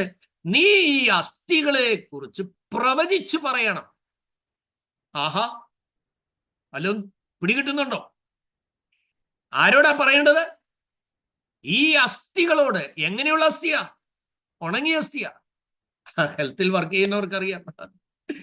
അവിടെ ഒരോർത്തയെ കൊണ്ട് കാണിച്ചാൽ പറയും, ഫാക്ടറിക്ക് വിളിച്ച് പെട്ടെന്ന് ലേലം ചെയ്ത് വിട്ടേക്കാൻ പറയും, അല്ലേ? There is no hope at all. ഡെർമറ്റോളജിസ്റ്റിനെ വിളിച്ചാൽ പറയും, സ്കിൻ ഇല്ലാത്തോണ്ട് എനിക്ക് ഇതിനകത്ത് ഒരു അവസരമില്ല. ഡെർമറ്റോളജിസ്റ്റിനെ വിളിച്ചാൽ പറയും, ഓ എനിക്ക് ഇതിനകത്ത് സ്കിൻ ഇല്ല. വാസ്കുലർ സർജനെ വിളിച്ചാൽ പറയും, ഇതിനകത്ത് നരമ്പൊന്നും ഇല്ല. ന്യൂറോയെ വിളിച്ചാൽ പറയും, ബ്രെയിൻ ഇല്ലാത്തതുകൊണ്ട് എനിക്കിവിടെ എനിക്ക് സംസാരിക്കാനായിട്ട് ഒന്നുമില്ല. കാർഡിയോളജിസ്റ്റിനെയോ ആമേ കാർഡിയാക് സർജനെ വിളിച്ചാൽ പറയും ഹൃദയമില്ലാത്തതുകൊണ്ട് എനിക്കിവിടെ സ്ഥലമില്ല, അല്ലേ? Praise the Lord. ഇങ്ങനെ ഓരോ ഡിപ്പാർട്ട്മെന്റിനെയും വിളിച്ചാൽ അവരെല്ലാം കൈയൊഴിയും. പക്ഷേ ദൈവം പറയുകയാണ്, നീ പ്രവചിക്കണം. ആരോട് പ്രവചിക്കണം? ഉണങ്ങിയ അസ്ഥിയോട് പ്രവചിക്കണം. ഈ ഉണങ്ങിയ അസ്ഥിയോട് പ്രവചിക്കണം. അപ്പൊ യെഹെസ്കേലിന്റെ മനസ്സിൽ വന്നെന്നിരിക്കാം, തമ്പുരാനെ, ഞാൻ ഇവയോട് എങ്ങനെ പ്രവചിക്കും? ഇവയ്ക്ക് കാതില്ലല്ലോ കേൾക്കാൻ. ഓ, ദാറ്റ് ഈസ് ദ ട്രൂത്ത്. അതാണ് സത്യം. എന്നാൽ മനെ, ഞാൻ നിന്നോട് പറഞ്ഞപ്പോൾ നീ അത് ചെയ്താൽ മതി. കാരണം ഒരു വാരിയലിൽ നിന്നൊരു സ്ത്രീയെ ഉണ്ടാക്കിയവനാണ് നിന്നോട് പറയുന്നത്, ഈ ഉണങ്ങിയ അസ്ഥിയോട് നീ പ്രവചിക്കണം. നീ പ്രവചിക്കുമ്പോൾ കേൾക്കാൻ കാതില്ല, അത് സത്യമാണ്. പക്ഷേ വചനം പറയുമ്പോൾ ഇല്ലാത്ത കാത് വചനത്താൽ ഉളവായി വരും. ആമേൻ. ഇംപോസിബിൾ എന്ന് നിന്റെ മനസ്സ് വിധി എഴുതിയിരിക്കുന്ന മേഖലയിൽ ഈ രാവിലെ സമയം ആത്മാവിൽ നീ വിളിച്ചു പറ, ഈ ദൈവ വചനം ഞാൻ ധ്യാനിക്കുമ്പോൾ, ഞാനിത് പഠിക്കുമ്പോൾ, ഞാനിത് ഗ്രഹിക്കുമ്പോൾ, അത് പങ്കുവെക്കുമ്പോൾ ഇല്ലാത്തത് ഉള്ളതുപോലെ വിളിച്ചു വരുത്തും. ഇല്ലാത്തത് ഉള്ളതുപോലെ വിളിച്ചു വരുത്തും. ദൈവത്തിന് സ്തോത്രം. ഞാന് ഇന്നും മറക്കാതെ ഓർക്കുന്ന ഒരു കാര്യം, ഈ കുവൈറ്റിൽ ഞാൻ ഒരു എപ്പിസോഡിൽ പറഞ്ഞതാ, എന്നെ നിയോഗിക്കുന്നോട് വീണ്ടും പറയുകയാണ്. ഞാനിങ്ങനെ കൺവെൻഷൻ കഴിഞ്ഞിട്ട് പ്രാർത്ഥിക്കാൻ ആളിൽ നിൽക്കുമ്പോൾ ഒരു പൂർണ്ണ ഗർഭിണിയായ ഒരു സ്ത്രീ മുന്നിൽ വന്നു. അപ്പോൾ ഞാൻ ചോദിച്ചു, സിസ്റ്ററെ, ഡോക്ടർ ഡേറ്റ് എന്നാ പറഞ്ഞേക്കുന്നതെന്ന് ചോദിച്ചു. അപ്പൊ പുള്ളിക്കാരിക്ക് മനസ്സിലായി ഞാന് പൂർണ്ണ ഗർഭിണിയാണെന്നുള്ള ചിന്തയിലാ പാസ്റ്റർ അത് പറഞ്ഞത്. എന്നോട് പറഞ്ഞു, പാസ്റ്ററെ, ഞാന് പ്രഗ്നന്റ് അല്ല, എന്റെ വയറ്റിൽ വലിയൊരു മുഴയാണ്, അടുത്ത ആഴ്ച അതിന് സർജറിയാണ്. ഓ, ഞാൻ സോറി പറഞ്ഞു. അയ്യോ പാസ്റ്റർ, അത് എല്ലാവർക്കും അതാ എന്നോട് ചോദിക്കാറുണ്ട്. സ്തോത്രം. പക്ഷേ ഇന്ന് കേട്ട വചനം കേട്ടപ്പോൾ, പാസ്റ്ററെ, പ്രാർത്ഥിച്ചാൽ ഇത് മാറുമെന്ന് എനിക്ക് ഉറപ്പ് വന്നു. ഓ, വചനം കേട്ടപ്പോൾ എനിക്ക് അങ്ങനെ ഒരു വിശ്വാസം വന്നു. സത്യത്തിൽ എനിക്ക് അതിനുവേണ്ടി പ്രാർത്ഥിക്കാൻ ഒരു ധൈര്യമൊന്നും ഇല്ലായിരുന്നു കേട്ടോ, ഞാനുള്ള ഓപ്പണായിട്ട് അങ്ങ് പറയാം. പക്ഷേ ആ പ്രിയപ്പെട്ടവളുടെ വിശ്വാസത്തെ ബേസ് ചെയ്ത് ദൈവസന്നിധിയിൽ പ്രാർത്ഥിച്ചു. സ്തോത്രം. അടുത്ത പിറ്റേ ആഴ്ച മംഗഫ് എന്ന് പറയുന്ന സ്ഥലത്ത് കൺവെൻഷനാണ്. അബാസയിൽ നടന്ന IPCയുടെ ഹെബ്രോൻ ചർച്ചിൽ നടന്ന കൺവെൻഷന്റെ കാര്യം ഞാൻ പറയുന്നത്. സ്തോത്രം. പിറ്റേ ആഴ്ചത്തെ കൺവെൻഷന് വരുമ്പോൾ ഒരു സഹോദരി ദൂരെ നിന്ന് ഓടി വരുന്നു. ഞാൻ നോക്കിയപ്പോൾ വയറൊന്നും കാര്യമായിട്ടില്ല. പാസ്റ്ററിനെ മനസ്സിലായോ, കഴിഞ്ഞ ആഴ്ച എനിക്ക് വേണ്ടി പ്രാർത്ഥിച്ചു. ഞാൻ പറഞ്ഞു, ഇത്ര പെട്ടെന്ന് സർജറി കഴിഞ്ഞോ? എന്നോട് പറഞ്ഞു, പാസ്റ്റർ, സർജറി ഒന്നും കഴിഞ്ഞില്ല. ഞാൻ പറഞ്ഞു, പിന്നെ? സ്തോത്രം. അന്ന് പ്രാർത്ഥിച്ച് 2 ദിവസം കഴിഞ്ഞിട്ട് ഡോക്ടർ എന്നോട് പറഞ്ഞു, ഒരു സ്കാനും കൂടെ നിനക്ക് എടുത്തിട്ട് നമുക്ക് സർജറി ചെയ്യാം. അപ്പോൾ സ്കാൻ എടുത്തപ്പോൾ ഡോക്ടർ പറയാ, നിന്റെ ഉള്ളിലെ മുഴ ചുരുങ്ങി ഡിസപ്പിയർ ആയി പോയി, അവിടെ ഇപ്പൊ ആ മുഴയില്ല. ഓ, എനിക്കും അങ്ങോട്ട് വിശ്വസിക്കാൻ ആദ്യം പറ്റിയില്ല കേട്ടോ. സ്തോത്രം. കാരണം എൻ്റെ ലൈഫിൽ ആദ്യമായിട്ടാണ് അങ്ങനെ ഒരു ടെസ്റ്റ് മണി കേൾക്കുന്നത്. ദൈവത്തിന് സ്തോത്രം. എന്നോട് പറഞ്ഞു, പാസ്റ്റർ സംശയിക്കണ്ട, എന്നിൽ ആ മുഴ ഇപ്പൊ ഇല്ല. യഹോവ ഇപ്രകാരം അരുളി ചെയ്യുന്നു, നീ ഉണങ്ങിയ അസ്ഥികളോട് പ്രവചിച്ചു പറയണം. പ്രവചിച്ചു പറയണം. ഈ 41-ാമത്തെ സ്റ്റഡിയിൽ എനിക്ക് നിങ്ങളോട് ആത്മാവിൽ പറയാനുള്ള കാര്യം, സ്തോത്രം, പരിശുദ്ധാത്മാവ് നിന്നോട് അരുളി ചെയ്യുന്നത് പോലെ ദൈവം വചനം നീ പങ്കുവെക്കേ. അസാധാരണമായ ട്രാൻസ്ഫോർമേഷൻ, അസാധാരണമായ ഹീലിംഗ് അവിടെ നടക്കും. എന്തുകൊണ്ട്? നമുക്ക് ഹീലിംഗിനല്ല ഇമ്പോർട്ടന്റ്, അത് നിങ്ങൾ ആദ്യം മനസ്സിലാക്കണം.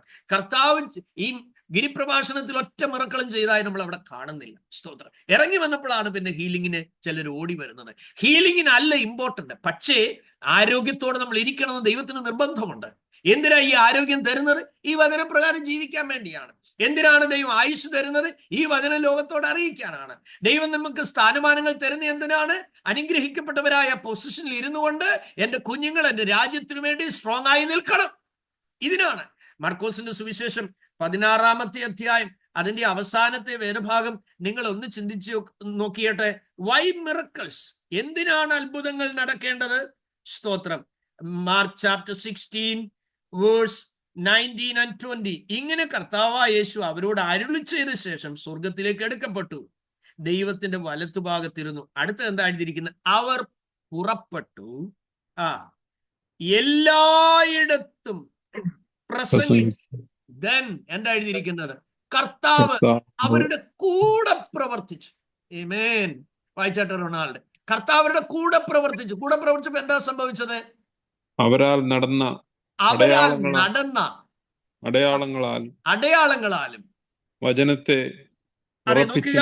അവരോടുകൂടെ പ്രവർത്തിച്ചും അവരാൽ നടന്ന അടയാളങ്ങളാൽ വചനത്തെ ഉറപ്പിച്ചും പോകുന്നു. സ്തോത്രം. നാം ഷെയർ ചെയ്യുന്ന വചനം അത് ക്രൈസ്റ്റ് വേർഡാണ്, അത് ലിവിങ് വേർഡാണ്. Praise God. ആ ലിവിങ് വേർഡായിട്ടുള്ള വചനത്തിന്റെ മഹത്വവും സാന്നിധ്യവും നമ്മൾ ലോകത്തോട് പങ്കുവെക്കുമ്പോൾ വളരെ ഹൃദ്യമായും കൃത്യമായും ആ വചനത്തിന്റെ സാന്നിധ്യവും ആ വചനത്തിന്റെ ശക്തിയും ലോകത്തിന് പരിചയപ്പെടേണ്ടത് ആവശ്യമാണ്. ക്രൈസ്റ്റ് വേർഡ് ഇംപെരിഷബിൾ ആണ് എന്നുള്ള കാര്യം ഞാൻ നിങ്ങളോട് ഓർപ്പിച്ചു. ക്രൈസ്റ്റ് വേർഡ് ഗ്രേഷ്യസ് ആണ് എന്നുള്ള കാര്യം ഞാൻ നിങ്ങളെ ഓർപ്പിച്ചു. ക്രൈസ്റ്റ് വേർഡ് മൈറ്റി ആണ് എന്ന് ഓർപ്പിച്ചു. ക്രൈസ്റ്റ് വേർഡ് സ്പിരിച്വൽ ആണെന്ന് ഓർപ്പിച്ചു. Christ word life giving word ആണെന്ന് ഓർപ്പിച്ചു. ക്രൈസ്റ്റ് വേർഡ് ഇൻകംപേറബിൾ ആയിട്ടുള്ളതാണെന്ന് ഓർപ്പിച്ചു. ക്രൈസ്റ്റ് വേർഡ് അത് വേർഡ് ഓഫ് ജഡ്ജ്മെന്റ് ആണെന്ന് ഓർപ്പിച്ചു. ക്രൈസ്റ്റ് വേർഡ് ഡിവൈൻ ആണ്. ഇത് ജനങ്ങളിൽ മാറ്റങ്ങൾ ഉണ്ടാക്കും. ഈ യേശുവിന്റെ വാക്കിന് ശക്തിയുണ്ട്, യേശുവിന്റെ വചനത്തിന് ശക്തിയുണ്ട്, യേശുവിന്റെ വസ്ത്രത്തിന് ശക്തിയുണ്ട്, യേശുവിന്റെ വസ്ത്രത്തിന്റെ തൊങ്ങലിനും ശക്തിയുണ്ട്. അല്ലേ?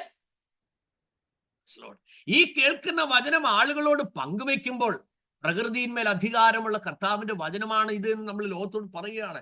കാറ്റേ അടങ്ങി, കടലേ ശാന്തമായി. യേശുവിന്റെ വാക്കിൽ അടങ്ങാത്ത കാറ്റുണ്ടോ? അവന്റെ വാക്കിൽ അടങ്ങാത്ത തിരമാലയുണ്ടോ? ഇല്ല. യേശു പച്ചവെള്ളത്തെ നോക്കി കൊണ്ടുപോയി വിളമ്പാൻ പറഞ്ഞു. അതിന് യേശുവിന്റെ ഒറ്റ നോട്ടത്തിൽ ആ വെള്ളത്തിന് മാറ്റം വന്നു. അതുവരെ അതിന് മണമില്ലായിരുന്നു, അതുവരെ അതിന് ഗുണമില്ലായിരുന്നു, അതുവരെ അതിന് രുചിയില്ലായിരുന്നു, അതുവരെ അതിന് നിറമില്ലായിരുന്നു. യേശുവിന്റെ ഒരു ഒറ്റ നോട്ടം മതിയല്ലോ നമ്മുടെ ജീവിതത്തിന്റെ സമൂലമായ അവസ്ഥകൾക്കും ചേഞ്ച് ഉണ്ടാകാൻ. ഓ ഹല്ലേലൂയ. പിശാച് എത്ര ബ്ലോക്ക് ചെയ്താലും, എത്ര നിന്നെ പുറത്തിട്ട് ചവിട്ടിയാലും, എത്ര നിന്നാപാത്രമായി തീർന്നാലും, യേശു നോക്കുന്ന ഒരു സമയമുണ്ടെങ്കിൽ ആ സമയത്ത് ഒരു ദൈവപ്രവൃത്തി നടക്കും കുഞ്ഞെ. ഏറിയ കാലമായി ബെഥെസ്ദാ കുളക്കരയിൽ രോഗിയായി കിടക്കുകയാണ്. 38 വർഷമായി അവൻ രോഗിയായിട്ട്. എപ്പോഴും അവിടെ വന്നേന്നൊന്നും കൃത്യമായിട്ട് നമുക്ക് പറയാനായിട്ട് പറ്റില്ല. പക്ഷെ നമ്മൾ കാണുന്ന എന്താ? ഇങ്ങനെ ഏറിയ കാലമായി അവൻ രോഗിയായിരിക്കുന്നു. യേശു അറിഞ്ഞു. ആരും ഇൻട്രൊഡ്യൂസ് ചെയ്താൽ തന്റെ അരികിൽ വചനം കേൾക്കാൻ വന്നവരെ അറിയുന്ന ഒരു ദൈവം ഉണ്ടെന്ന് മനസ്സിലായല്ലോ. അപ്പോൾ നീ ഉണങ്ങിയ അസ്ഥികളോട് പ്രവചിച്ച് പറയണം. അപ്പോൾ എന്താ സംഭവിക്കുന്നത്? കർത്താവേ, കാതില്ല, കാണാൻ കണ്ണില്ല, ഇവയ്ക്ക് അവയവങ്ങളില്ല, ചിതറിക്കിടക്കുന്ന അസ്ഥിയാണ്. വചനം കേട്ടപ്പോൾ എന്താ ആദ്യം സംഭവിച്ചത്? അസ്ഥിയോട് ചേർന്നു. ദൈവ വചനം സിസ്റ്റമാറ്റിക്കലായി ഒരു ഫെലോഷിപ്പിൽ, ഒരു ഫാമിലിയിൽ, ഒരു ഫ്രണ്ട്സിനോട് നിങ്ങൾ ഇടപെടുമ്പോൾ ആദ്യം സംഭവിക്കുന്ന എന്താണെന്നറിയാമോ?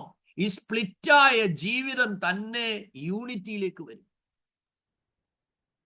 അകന്നുപോയ ബന്ധങ്ങൾ ചേർന്നു വരാനിടയാകും. ചിതറിമാറിപ്പോയ ജീവിത ബന്ധങ്ങൾ തിരിച്ചു വരാനിടയായി. ഒരിക്കൽ ഞാനിങ്ങനെ ദൈവവചനം പ്രസംഗിക്കാൻ ഒരു ചർച്ചിൽ ചെന്നപ്പോൾ എൻ്റെ മനസ്സിൽ ദൈവാത്മാവ് പറഞ്ഞു, ഹസ്ബൻഡ് ആൻഡ് വൈഫിനെ ഒരുമിച്ചിരുത്താൻ. അപ്പൊ ഞാൻ അവരോട് പറഞ്ഞു, ഇന്നത്തെ സർമൺ ഒരു പ്രത്യേകതയുണ്ട്. ഞാൻ പ്രസംഗിക്കാൻ പോകുന്ന ടോപ്പിക് വ്യത്യസ്തമാണ്. അതുകൊണ്ട് ഞാൻ നിങ്ങളോട് റിക്വസ്റ്റ് ചെയ്യുന്നു, നിങ്ങൾ ഹസ്ബൻഡ് ആൻഡ് വൈഫ് അടുത്തടുത്തിരിക്കും. സ്തോത്രം. ഞാൻ ദൈവസ്നേഹത്തെയും ദൈവവചനത്തിന്റെ ശക്തിയെക്കുറിച്ച് ഇങ്ങനെ പ്രസംഗിച്ചു വരുമ്പോൾ ആ വചനത്തിലൂടെ അവർക്ക് മനസ്സിലായി ആത്മീയരാണോ ജഡികരാണോ, ആത്മാവിന്റെ ഫലമാണോ എന്നിലുള്ളത്, ജഡത്തിന്റെ ഫലമാണോ ഉള്ളത്. അപ്പോൾ ക്ഷമ ചോദിക്കേണ്ട കാര്യങ്ങളെക്കുറിച്ചും ക്ഷമിക്കേണ്ട കാര്യങ്ങളെക്കുറിച്ചും ഒക്കെ ഇങ്ങനെ വചനം പങ്കുവെച്ചോണ്ടിരുന്നപ്പോൾ ഓരോരുത്തർ കരയുന്നത് എനിക്ക് കാണാൻ കഴിഞ്ഞു. വലിയ അനുതാപമുണ്ടായി. അപ്പൊ ഞാൻ ശ്രദ്ധിച്ചു നോക്കുമ്പോൾ ഹസ്ബൻഡ് ഇങ്ങനെ പുറകിൽ കൂടെ ഭാര്യയ്ക്ക് കൈ കൊടുക്കുക, ഭാര്യ പുറകിൽ കൂടെ കൈ ഇങ്ങനെ കൊടുത്ത് അവര് കൈ കൊടുത്തിട്ട് എന്ത് ചെയ്യുക? ക്ഷമ ചോദിക്കുക. പുറകെ കാണാം, എനിക്ക് പുൽപ്പറ്റിയിരുന്ന് കാണാം. സ്തോത്രം. നോക്കുക, വചനം ഉള്ളിൽ വന്നപ്പോൾ അവര് രണ്ടുപേരും ഒരു സ്ഥലത്താ വന്നിരിക്കുന്നത്. പക്ഷേ their heart is so far from God. ദൈവത്തിൽ നിന്ന് അവരുടെ മനുഷ്യരുടെ ഹൃദയം അകലുമ്പോഴാണ് ജീവിത പങ്കാളിയുമായിട്ട് അകലം ഉണ്ടാകുന്നത്. സ്തോത്രം. ഈ ആത്മീയം കൂടി കഴിയുമ്പോൾ ചില സന്ദർഭങ്ങളിൽ അത് ഭാര്യയ്ക്ക് സമയം കൊടുക്കാൻ ഭർത്താവിന് സമയം കാണത്തില്ല, അല്ലെങ്കിൽ ഭർത്താവിന് സമയം കൊടുക്കാൻ ഭാര്യയ്ക്ക് സമയം കാണുകയില്ല. വചനം പറയുന്നത് എന്താണ്? പരസ്പര സമ്മതത്തോടു കൂടി പ്രാർത്ഥനയ്ക്ക് അവസരം ഉണ്ടാകേണ്ടതിന് പരസ്പര സമ്മതത്തോടെ അല്ലാതെ പിരിഞ്ഞിരിക്കരുത്. സ്തോത്രം. ഇത് വളരെ ഇമ്പോർട്ടന്റ് ആയിട്ടുള്ള ഒരു കാര്യമാണ്. നിങ്ങളുടെ കുടുംബജീവിതം നഷ്ടപ്പെട്ടല്ല ആത്മീയ ജീവിതം കെട്ടിപ്പണിയേണ്ടത്. നിങ്ങളുടെ ആത്മീയ ജീവിതം, ഫാമിലി ലൈഫ് വളരെ ആരോഗ്യപരമായി ബിൽഡ് ചെയ്യുന്നതാണ് ആത്മീയ ജീവിതം എന്ന് പറയുന്നത്. എന്നാൽ നമ്മുടെ ഭോഷത്വങ്ങളോ നമ്മുടെ പരിജ്ഞാനക്കേടോ നമ്മുടെ അബദ്ധങ്ങളോ ആണ്. അടുത്തിടെ ഒരു സഹോദരിയോട് ഞാൻ ഇങ്ങനെ കൗൺസിൽ ചെയ്യുമ്പോൾ സംസാരിക്കുമ്പോൾ അവർ പറഞ്ഞ ഒരു കാര്യം, സ്നാനപ്പെട്ട് കഴിഞ്ഞപ്പോൾ എന്നോട് പാസ്റ്റർ പറഞ്ഞത്, ഇനി ഭർത്താവ് രക്ഷിക്കപ്പെടുന്നിടം വരെ നിങ്ങൾ ഒന്നിച്ച് കിടക്കണ്ട. അന്ന് അവരുടെ ജീവിതം തകർന്നു. സ്തോത്രം. എത്ര ഭയാനകമായ ഫാൾസ് ഡോക്ട്രിൻസ് ആണ് ആളുകൾ പഠിപ്പിക്കുന്നത്. ഒരിക്കലും അങ്ങനെയല്ല സഹോദരങ്ങളെ. ആമേൻ. 300 വർഷം ദൈവത്തോടു കൂടെ നടന്ന ഹാനോക്ക് പുത്രന്മാരെയും പുത്രിമാരെയും ജനിപ്പിച്ചു എന്നാണ്. ഒരിക്കലും നമ്മുടെ ജീവിത പങ്കാളി നമ്മുടെ ആത്മീയ ജീവിതത്തിന് തടസ്സമല്ല. നിങ്ങളുടെ ഭാര്യ ഒരിക്കലും നിങ്ങളുടെ ആത്മീയ ജീവിതത്തിന് തടസ്സമല്ല. നിങ്ങളുടെ ഭർത്താവ് നിങ്ങളുടെ ആത്മീയ ജീവിതത്തിന് തടസ്സമല്ല. നിങ്ങളെ സ്നേഹിച്ച് സന്ദർശിച്ച് ദൈവകൃപയിലേക്ക് കർത്താവ് നയിച്ചതുപോലെ നിങ്ങളുടെ ജീവിത പങ്കാളിയും ഒരേ ബാലൻസിങ്ങിൽ ദൈവം കൊണ്ടുവരാൻ ചിലപ്പോൾ ഇച്ചിരി സമയമെടുത്തെന്ന് വരും. നിങ്ങൾ രക്ഷിക്കപ്പെട്ട സ്ത്രീ ആണെങ്കിൽ, നിങ്ങൾ രക്ഷിക്കപ്പെട്ട ഭർത്താവ് ആണെങ്കിൽ, അന്നു മുതൽ നിങ്ങളിൽ വന്ന ദൈവത്തിന്റെ സ്നേഹമാണ് നിങ്ങളുടെ ജീവിത പങ്കാളിയിൽ എത്തേണ്ടത്. നിങ്ങളുടെ ക്ഷമയാണ് എത്തേണ്ടത്. നിങ്ങളുടെ കരുതലാണ് എത്തേണ്ടത്. നിങ്ങളുടെ ചേർത്ത് പിടിക്കലാണ് എത്തേണ്ടത്. നിങ്ങളിൽ ആത്മീയ ഫലങ്ങളാണ് അവരിലേക്ക് ചെല്ലേണ്ടത്. അതുവരെ നമ്മളിൽ ഉണ്ടാകാത്ത മാറ്റങ്ങൾ യേശുവിൽ വന്നപ്പോൾ ഉണ്ടായ മാറ്റങ്ങളാണ് നിങ്ങളിൽ അദ്ദേഹത്തിന് വായിക്കാനുള്ള സുവിശേഷത്തിന്റെ പത്രമായി മാറുന്നത്. അപ്പോൾ നമ്മുടെ ജീവിതം കൊണ്ട് കർത്താവിലേക്ക് നമ്മുടെ ജീവിത പങ്കാളിയെ നേടുക എന്നുള്ളതാണ്. നീ പ്രവചിച്ചു പറയേണ്ടത് വചനമാണ്. വചനം പറയുമ്പോൾ എന്ത് ചെയ്യും? അകന്നുപോയത് ചേർന്ന് വരും. അസ്ഥിയോട് ചേരും. അമേരിക്കയിൽ ഒരു ഡോക്ടർ ഇടത്തേക്കാലം മുറിക്കേണ്ടതിന് പകരം വലത്തേക്കാലം മുറിച്ച സ്റ്റോറി ഉണ്ട്. അപ്പൊ ഭോഷത്വങ്ങൾ സംഭവിക്കും. പക്ഷേ ദൈവ വചനം വന്നാൽ എന്താ സംഭവിക്കുന്നത്? വരേണ്ടത് ആ സ്ഥാനത്ത് വരും. In the name of Jesus. ഇന്ന് രാവിലെ സമയം ദൈവവചനം കേൾക്കുമ്പോൾ നിങ്ങളുടെ ഉള്ളിൽ ഇത് കത്തട്ടെ. Yes Lord, I will share the word of God inspirationally. Amen. Visionary ആയിട്ട്, മിഷനായിട്ട്, കാഴ്ചപ്പാടോടെ, നിയോഗത്തോടെ, ആത്മഭാരത്തോടെ പരിശുദ്ധാത്മാവ് തരുന്ന വചനങ്ങൾ നിങ്ങൾ പങ്കുവെക്കാൻ തുടങ്ങുമ്പോൾ തന്നെ നിങ്ങൾക്ക് ദൈവത്തിന്റെ പ്രവൃത്തിയുടെ വിരലടയാളം കാണാൻ പറ്റും, ചലനങ്ങൾ കാണാൻ പറ്റും, സാന്നിധ്യം അത് അനുഭവിച്ചറിയാൻ പറ്റും. സഹോദരൻ നോക്കുക, അസ്ഥിയോട് ചേർന്ന്. ഇപ്പൊ എന്താണ്? സ്കെലിറ്റനാണ്. അനാട്ടമി പഠിക്കുമ്പോൾ ഇങ്ങനെ സ്കെലിറ്റൻ കൊണ്ടുവച്ച് ഓരോരുത്തരെ കാണും. ഓരോരുത്തർക്കും ബോഡി വേണം, ഓരോ ടീമിന് ബോഡി വേണം, അല്ലേ? കൊണ്ടുവന്ന് പഠിപ്പിക്കുക. ഇപ്പൊ എന്താ കാണുന്നത്? ഇത് അസ്ഥിയോട് ചേർന്നപ്പോൾ തന്നെ, ഈ വചനം കേട്ടുകൊണ്ടിരുന്നപ്പോൾ തന്നെ എന്തായി? മാംസം വെച്ച് പിടിപ്പിക്കാൻ തുടങ്ങി. ആന്തരിക അവയവങ്ങൾ ഉരുവാകുവാൻ തുടങ്ങി. തൊക്കുകൊണ്ട് പൊതിയുവാനിടയായിത്തീർന്നു. നരമ്പ് വെച്ച് പിടിപ്പിക്കാനിടയായിത്തീർന്നു. നിങ്ങൾ മനസ്സിലാക്കണം, അമേ ഉണ്ടാകട്ടെ എന്ന് പറഞ്ഞ് വചനത്തിന്റെ ശബ്ദത്താൽ ഈ പ്രപഞ്ചത്തെ ഉരുവാക്കി എന്റെ ദൈവത്തിന് നിങ്ങൾ പങ്കുവെക്കുന്ന വചനം കേൾക്കുന്ന ആ കുടുംബത്തിന്, ആ വ്യക്തിക്ക് എന്താണ് അവരുടെ ആവശ്യം, എന്താണ് അവരുടെ പ്രൈം നീഡ്, ആ കാര്യം നിങ്ങൾ പങ്കുവെക്കുന്ന വചനത്താൽ അവിടെ സംഭവിക്കും. Can you believe that word? എത്ര പേർക്ക് അത് ചേർത്ത് വിശ്വസിക്കാൻ പറ്റും? യെസ് മൈ ലോർഡ്, അങ്ങയുടെ വചനം അങ്ങനെ തന്നെയാണ്, അങ്ങനെ തന്നെയാണ്, അങ്ങനെ തന്നെയാണ്. നോക്കുക, ഇപ്പോൾ അസ്ഥിതാഴ്വരയിലെത്തിയ എഗസ്കേൽ കാണുന്നത് അതിഭയങ്കരമായ ഒരു ബോഡികളുടെ കൂമ്പാരമാണ്. നോക്കുക, അപ്പോൾ ദൈവവചനം പങ്കുവെക്കുമ്പോൾ ഇല്ലാത്തത് എന്ത് ചെയ്യും? ഉരുവായി വരും. സ്തോത്രം. നിങ്ങൾക്കറിയാമോ, എനിക്ക് ഒരു കിഡ്നിയാണുള്ളത്. ഈ കിഡ്നി ഇൻഫെക്റ്റഡ് ആയിട്ട് ഏഷ്യയിലെ ഏറ്റവും കൂടുതൽ മെഡിക്കൽ ഡിഗ്രിയുള്ള ഡോക്ടർ റാം എന്ന് പറയുന്ന ഒരു മനുഷ്യൻ, 14 മെഡിക്കൽ ഡിഗ്രി ഉള്ള ഒരു മനുഷ്യനായിരുന്നു. അദ്ദേഹമാണ് ഏഷ്യയിലെ ഏറ്റവും വലിയ മെഡിക്കൽ ഡിഗ്രിയുള്ള ഡോക്ടർ. അദ്ദേഹം എനിക്ക് 90 ദിവസമാണ് ആന്റിബയോട്ടിക് എഴുതിയത്. 90 ദിവസം ഞാൻ തളർന്നു. എൻ്റെ വൈഫിനോട് ഞാൻ പറഞ്ഞടി, നീ ഇന്ന കാര്യങ്ങളൊക്കെ ചെയ്യണേ. അപ്പൊ എന്നോട് ചോദിച്ചു, എന്തുവാ ഇങ്ങനെയൊക്കെ പറയുന്നേ? സ്തോത്രം. കാരണം ഞാൻ മരണത്തോളമായി. ഒരു ദിവസം ഞാനിങ്ങനെ രാത്രി 12 മണിയാകും, ഞാൻ നല്ല ഉറക്കമല്ല, ഉണർന്ന് കിടക്കുകയാണ്. എൻ്റെ ശരീരത്തിൽ നിന്ന് ഞാനിങ്ങനെ എൻ്റെ ആത്മാവ് പോകുന്നതായി കണ്ടു. എൻ്റെ പ്രാണൻ വിട്ടുപോകുന്ന പോലെ എനിക്ക് മനസ്സിലായി. എന്തോ ഒരു സന്തോഷമാണെന്നറിയാമോ, എന്തോ ഒരു സുഖമാണെന്നറിയാമോ. അത് ജീവിതത്തിൽ ഒരിക്കലും ഈ ലോകത്തിൽ ഒന്നിനാലും കിട്ടാത്ത അതിഭയങ്കരമായ ആശ്വാസമാണ് പ്രാണൻ ശരീരത്തിൽ നിന്ന് വേർപെട്ട ആ ഒരു അനുഭവം. ദൈവത്തിന് സ്തോത്രം. എനിക്ക് കാണാം എൻ്റെ ആത്മാവ് എൻ്റെ ശരീരത്തിൽ നിന്ന് പോകുന്നു.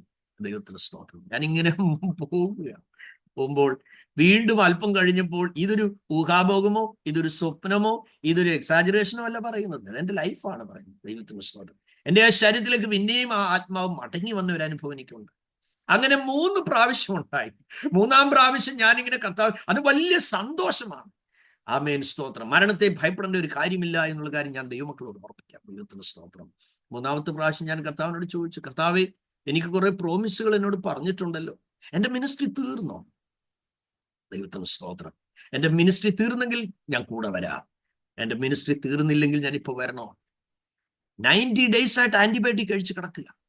എല്ലാ ദിവസവും ഒരു വലിയ എന്താ പറയുന്നത്, ഒരു വീതിയുള്ള ഒരു ജാറിനകത്ത് വെള്ളം നന്നായിട്ട് ചൂടാക്കി എന്നും എനിക്ക് അതിനകത്ത് ഇരിക്കണം. സ്തോത്രം. എനിക്കൊരു കാര്യവും സ്വയം ചെയ്യാൻ വയ്യാത്ത അവസ്ഥയായി. സ്തോത്രം. എൻ്റെ ഓർമ്മ ശരിയെങ്കിൽ 90-ാമത്തെ ദിവസമാണ് ഈ സംഭവം നടക്കുന്നത്. സ്തോത്രം. അപ്പൊ എന്തിനാ കർത്താവേ ഞാൻ എൻ്റെ മിനിസ്ട്രി തീരാതെ വരുന്നെന്ന് ചോദിച്ചു.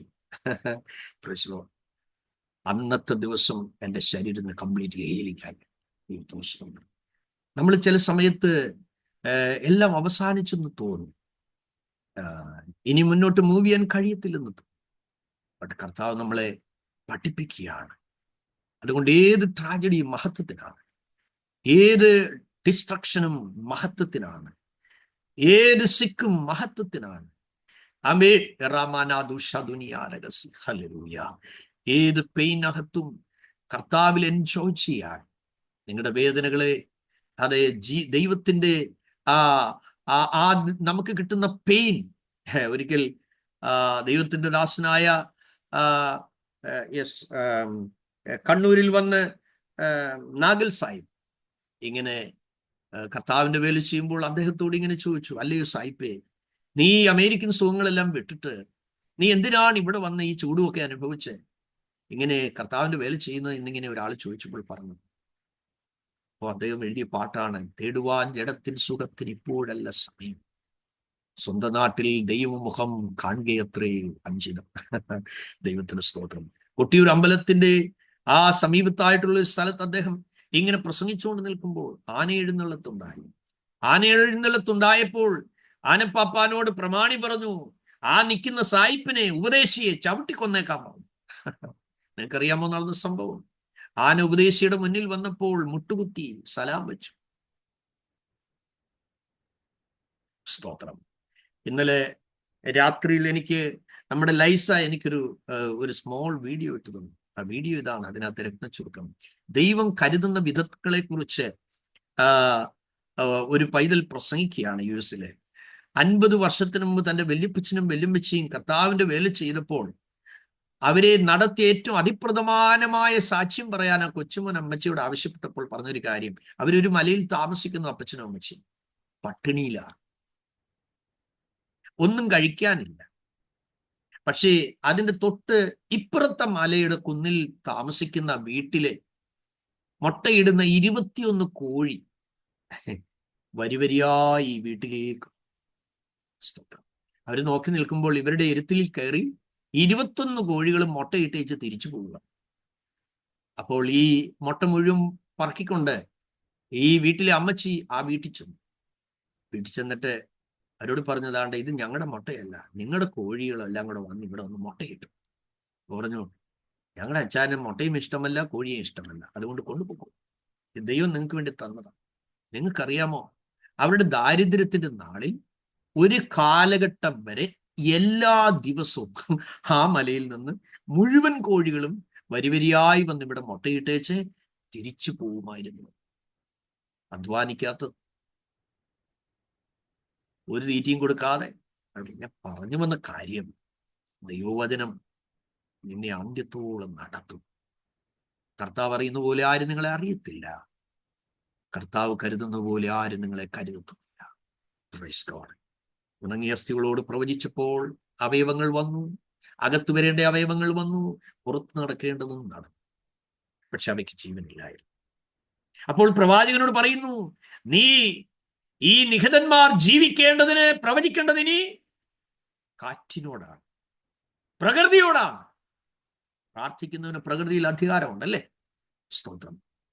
ചില സമയങ്ങളിൽ നിങ്ങൾക്ക് ബിലീവ് ചെയ്യാൻ കഴിയാത്ത വിധത്തിൽ രക്തത്താൽ ചെയ്യും നിങ്ങളെ പ്രേരിപ്പിക്കുന്ന വിഷയത്തിനായി നിങ്ങൾ പ്രാർത്ഥിക്കണം. അധികാരം ഏത് നിലയിൽ ബലത്തിലേക്ക് വരുമെന്ന് നിയോഗം ലഭിച്ച നിങ്ങൾക്കും പരിശുദ്ധാത്മാവിനും അറിയാൻ കഴിയും. എന്താ സംഭവിച്ചത്? കാറ്റടിച്ചു. പോയത് ഒറ്റയ്ക്കായിരുന്നെങ്കിൽ ഒരു സമൂഹമായി എഴുന്നേറ്റും അല്ലേ? സ്തോത്രം. എന്താ പറയുന്നത്? ഞങ്ങളുടെ പ്രത്യാശയ്ക്ക് വന്നു, ഞങ്ങൾ ക്ഷയിച്ചു, ഞങ്ങൾ തീരെ മുടിഞ്ഞിരിക്കുന്നു. ദൈവം പറഞ്ഞു, ഞാൻ നിങ്ങളുടെ ശവക്കുഴി തുറക്കും, ഞാൻ നിങ്ങളെ അവിടുന്ന് തിരിച്ച് മടക്കിക്കൊണ്ടുവരുന്നതിനെ കുറിച്ചുള്ള പ്രവചന ശബ്ദമാണ് കേട്ടത്. അതേ സഹോദരനായി ശാസ്ത്രൻ എന്ന ജനത്തോട് ഒരു യാമത്തോളം ദൈവവചനം പറഞ്ഞു. സോ നിങ്ങളുടെ വീട്ടിൽ കുടുംബ പ്രാർത്ഥനയിൽ ഉറക്കെ ബൈബിൾ വായിക്കുക. വിശ്വാസം കേൾവിയാലും, കേൾവി ക്രിസ്തുവിന്റെ വചനത്താൽ. നിങ്ങളുടെ ചർച്ചിൽ വചനം ഉറക്കെ വായിക്കുക. നിങ്ങളുടെ പേഴ്സണൽ ലൈഫിൽ ഉറക്കെ വചനം വായിക്കുക. ഓഡിയോ ബൈബിൾ ഇട്ട് കേൾക്കുക. സോ നിങ്ങൾ വചനത്തിൽ മോശയിലൂടെ ദൈവം അരുളി ചെയ്ത് നിങ്ങൾ ഇരിക്കുമ്പോഴും, നിങ്ങൾ നടക്കുമ്പോഴും, നിങ്ങൾ കിടക്കുമ്പോഴും ഈ വചനം നിങ്ങൾ കേൾക്കണം. നിങ്ങളിത് വായിക്കണം. അത് നിങ്ങളുടെ കൈമേൽ പട്ടമായിരിക്കണം. നിങ്ങളുടെ വീടിൽ അത് അടയാളമായിരിക്കണം. സ്തോത്രം. So understand the importance of the word of God. കർത്താവ് ഇന്നത്തെ തലമുറയോട് പറയുന്നത്, മോനെ, ടാബും കൊണ്ടല്ല വരേണ്ടത്, അതൊക്കെ നിന്റെ വീട്ടിൽ വെച്ചു, കയ്യിലിരുന്നോട്ടെ. പക്ഷേ ഈ പുസ്തകം നീ എടുക്കണം. ടാബും കൊണ്ട് 24/7 നടന്നു കഴിഞ്ഞാലുള്ള ഗുണം അടുത്ത തലമുറയ്ക്ക് വേദപുസ്തകം എന്താണെന്ന് മനസ്സിലാകാതെ വരും. ആമേൻ. ഇതെല്ലാം ഹാങ്ങായി, ആപ്ലിക്കേഷൻ എല്ലാം എററായി, എല്ലാം ഡിസപ്പിയർ ആയി കഴിഞ്ഞാൽ, സ്തോത്രം, നെറ്റ്വർക്ക് ഇഷ്യൂസ് ഉണ്ടായി കഴിഞ്ഞാൽ നീ എന്ത് ചെയ്യും? സ്തോത്രം. I thank God. ഇന്നലെ ഞാൻ അമേരിക്കയുടെ ഒരു ന്യൂസ് കേട്ടു. 13.5 മില്യൺ ബൈബിൾ സെയിൽ നടന്നു എന്ന് ഞാൻ ഇന്നലെ അമേരിക്കൻ ന്യൂസിൽ കേൾപ്പാനിടയായി. ട്രംപ് വിളിച്ചു പറഞ്ഞു, എല്ലാ ഭവനങ്ങളിലും ബൈബിൾ ആവശ്യമാണെന്ന് പറഞ്ഞു. സ്തോത്രം. അവർ പറയുകയാണ്, അമേരിക്കയുടെ ഹിസ്റ്ററിയിൽ നടന്നിട്ടില്ലാത്ത സെയിലാണ് ഇപ്പോൾ അമേരിക്കയിൽ ബൈബിളിന് സെയിൽ നടക്കുന്നത്. Praise God. ട്രംപിനെ ഓർത്ത് നമുക്ക് ദൈവത്തെ സ്തുതിക്കാം. Shall we pray? Praise God. ഒരുമിച്ച് നമുക്ക് പ്രാർത്ഥിക്കാം. ഓ ഹല്ലേലൂയ. ഈ ദിവസങ്ങളിൽ ദൈവത്തിന് നമ്മളിലുള്ള പേർപ്പസ്, ദൈവത്തിന് നമ്മളിലുള്ള പ്ലാൻ, അത് വ്യക്തമായി തിരിച്ചറിയുക. എന്തിനാണ് ദൈവവചനം പഠിക്കുന്നത്? സ്പിരിച്വൽ ഗ്രോത്തിനും നമ്മുടെ ലൈഫിന്റെ ട്രാൻസ്ഫോർമേഷനും വേണ്ടിയാണ്. എന്തിനാണ് ദൈവവചനം പഠിക്കുന്നത്? നമ്മുടെ ജീവിതത്തിൽ ശരിയായ മാർഗനിർദ്ദേശവും അതേ ദിശാബോധവും കിട്ടുന്നത്, ഗൈഡൻസ് ആൻഡ് ഡയറക്ഷന് വേണ്ടിയാണ് നമ്മൾ ദൈവവചനം പഠിക്കുന്നത്.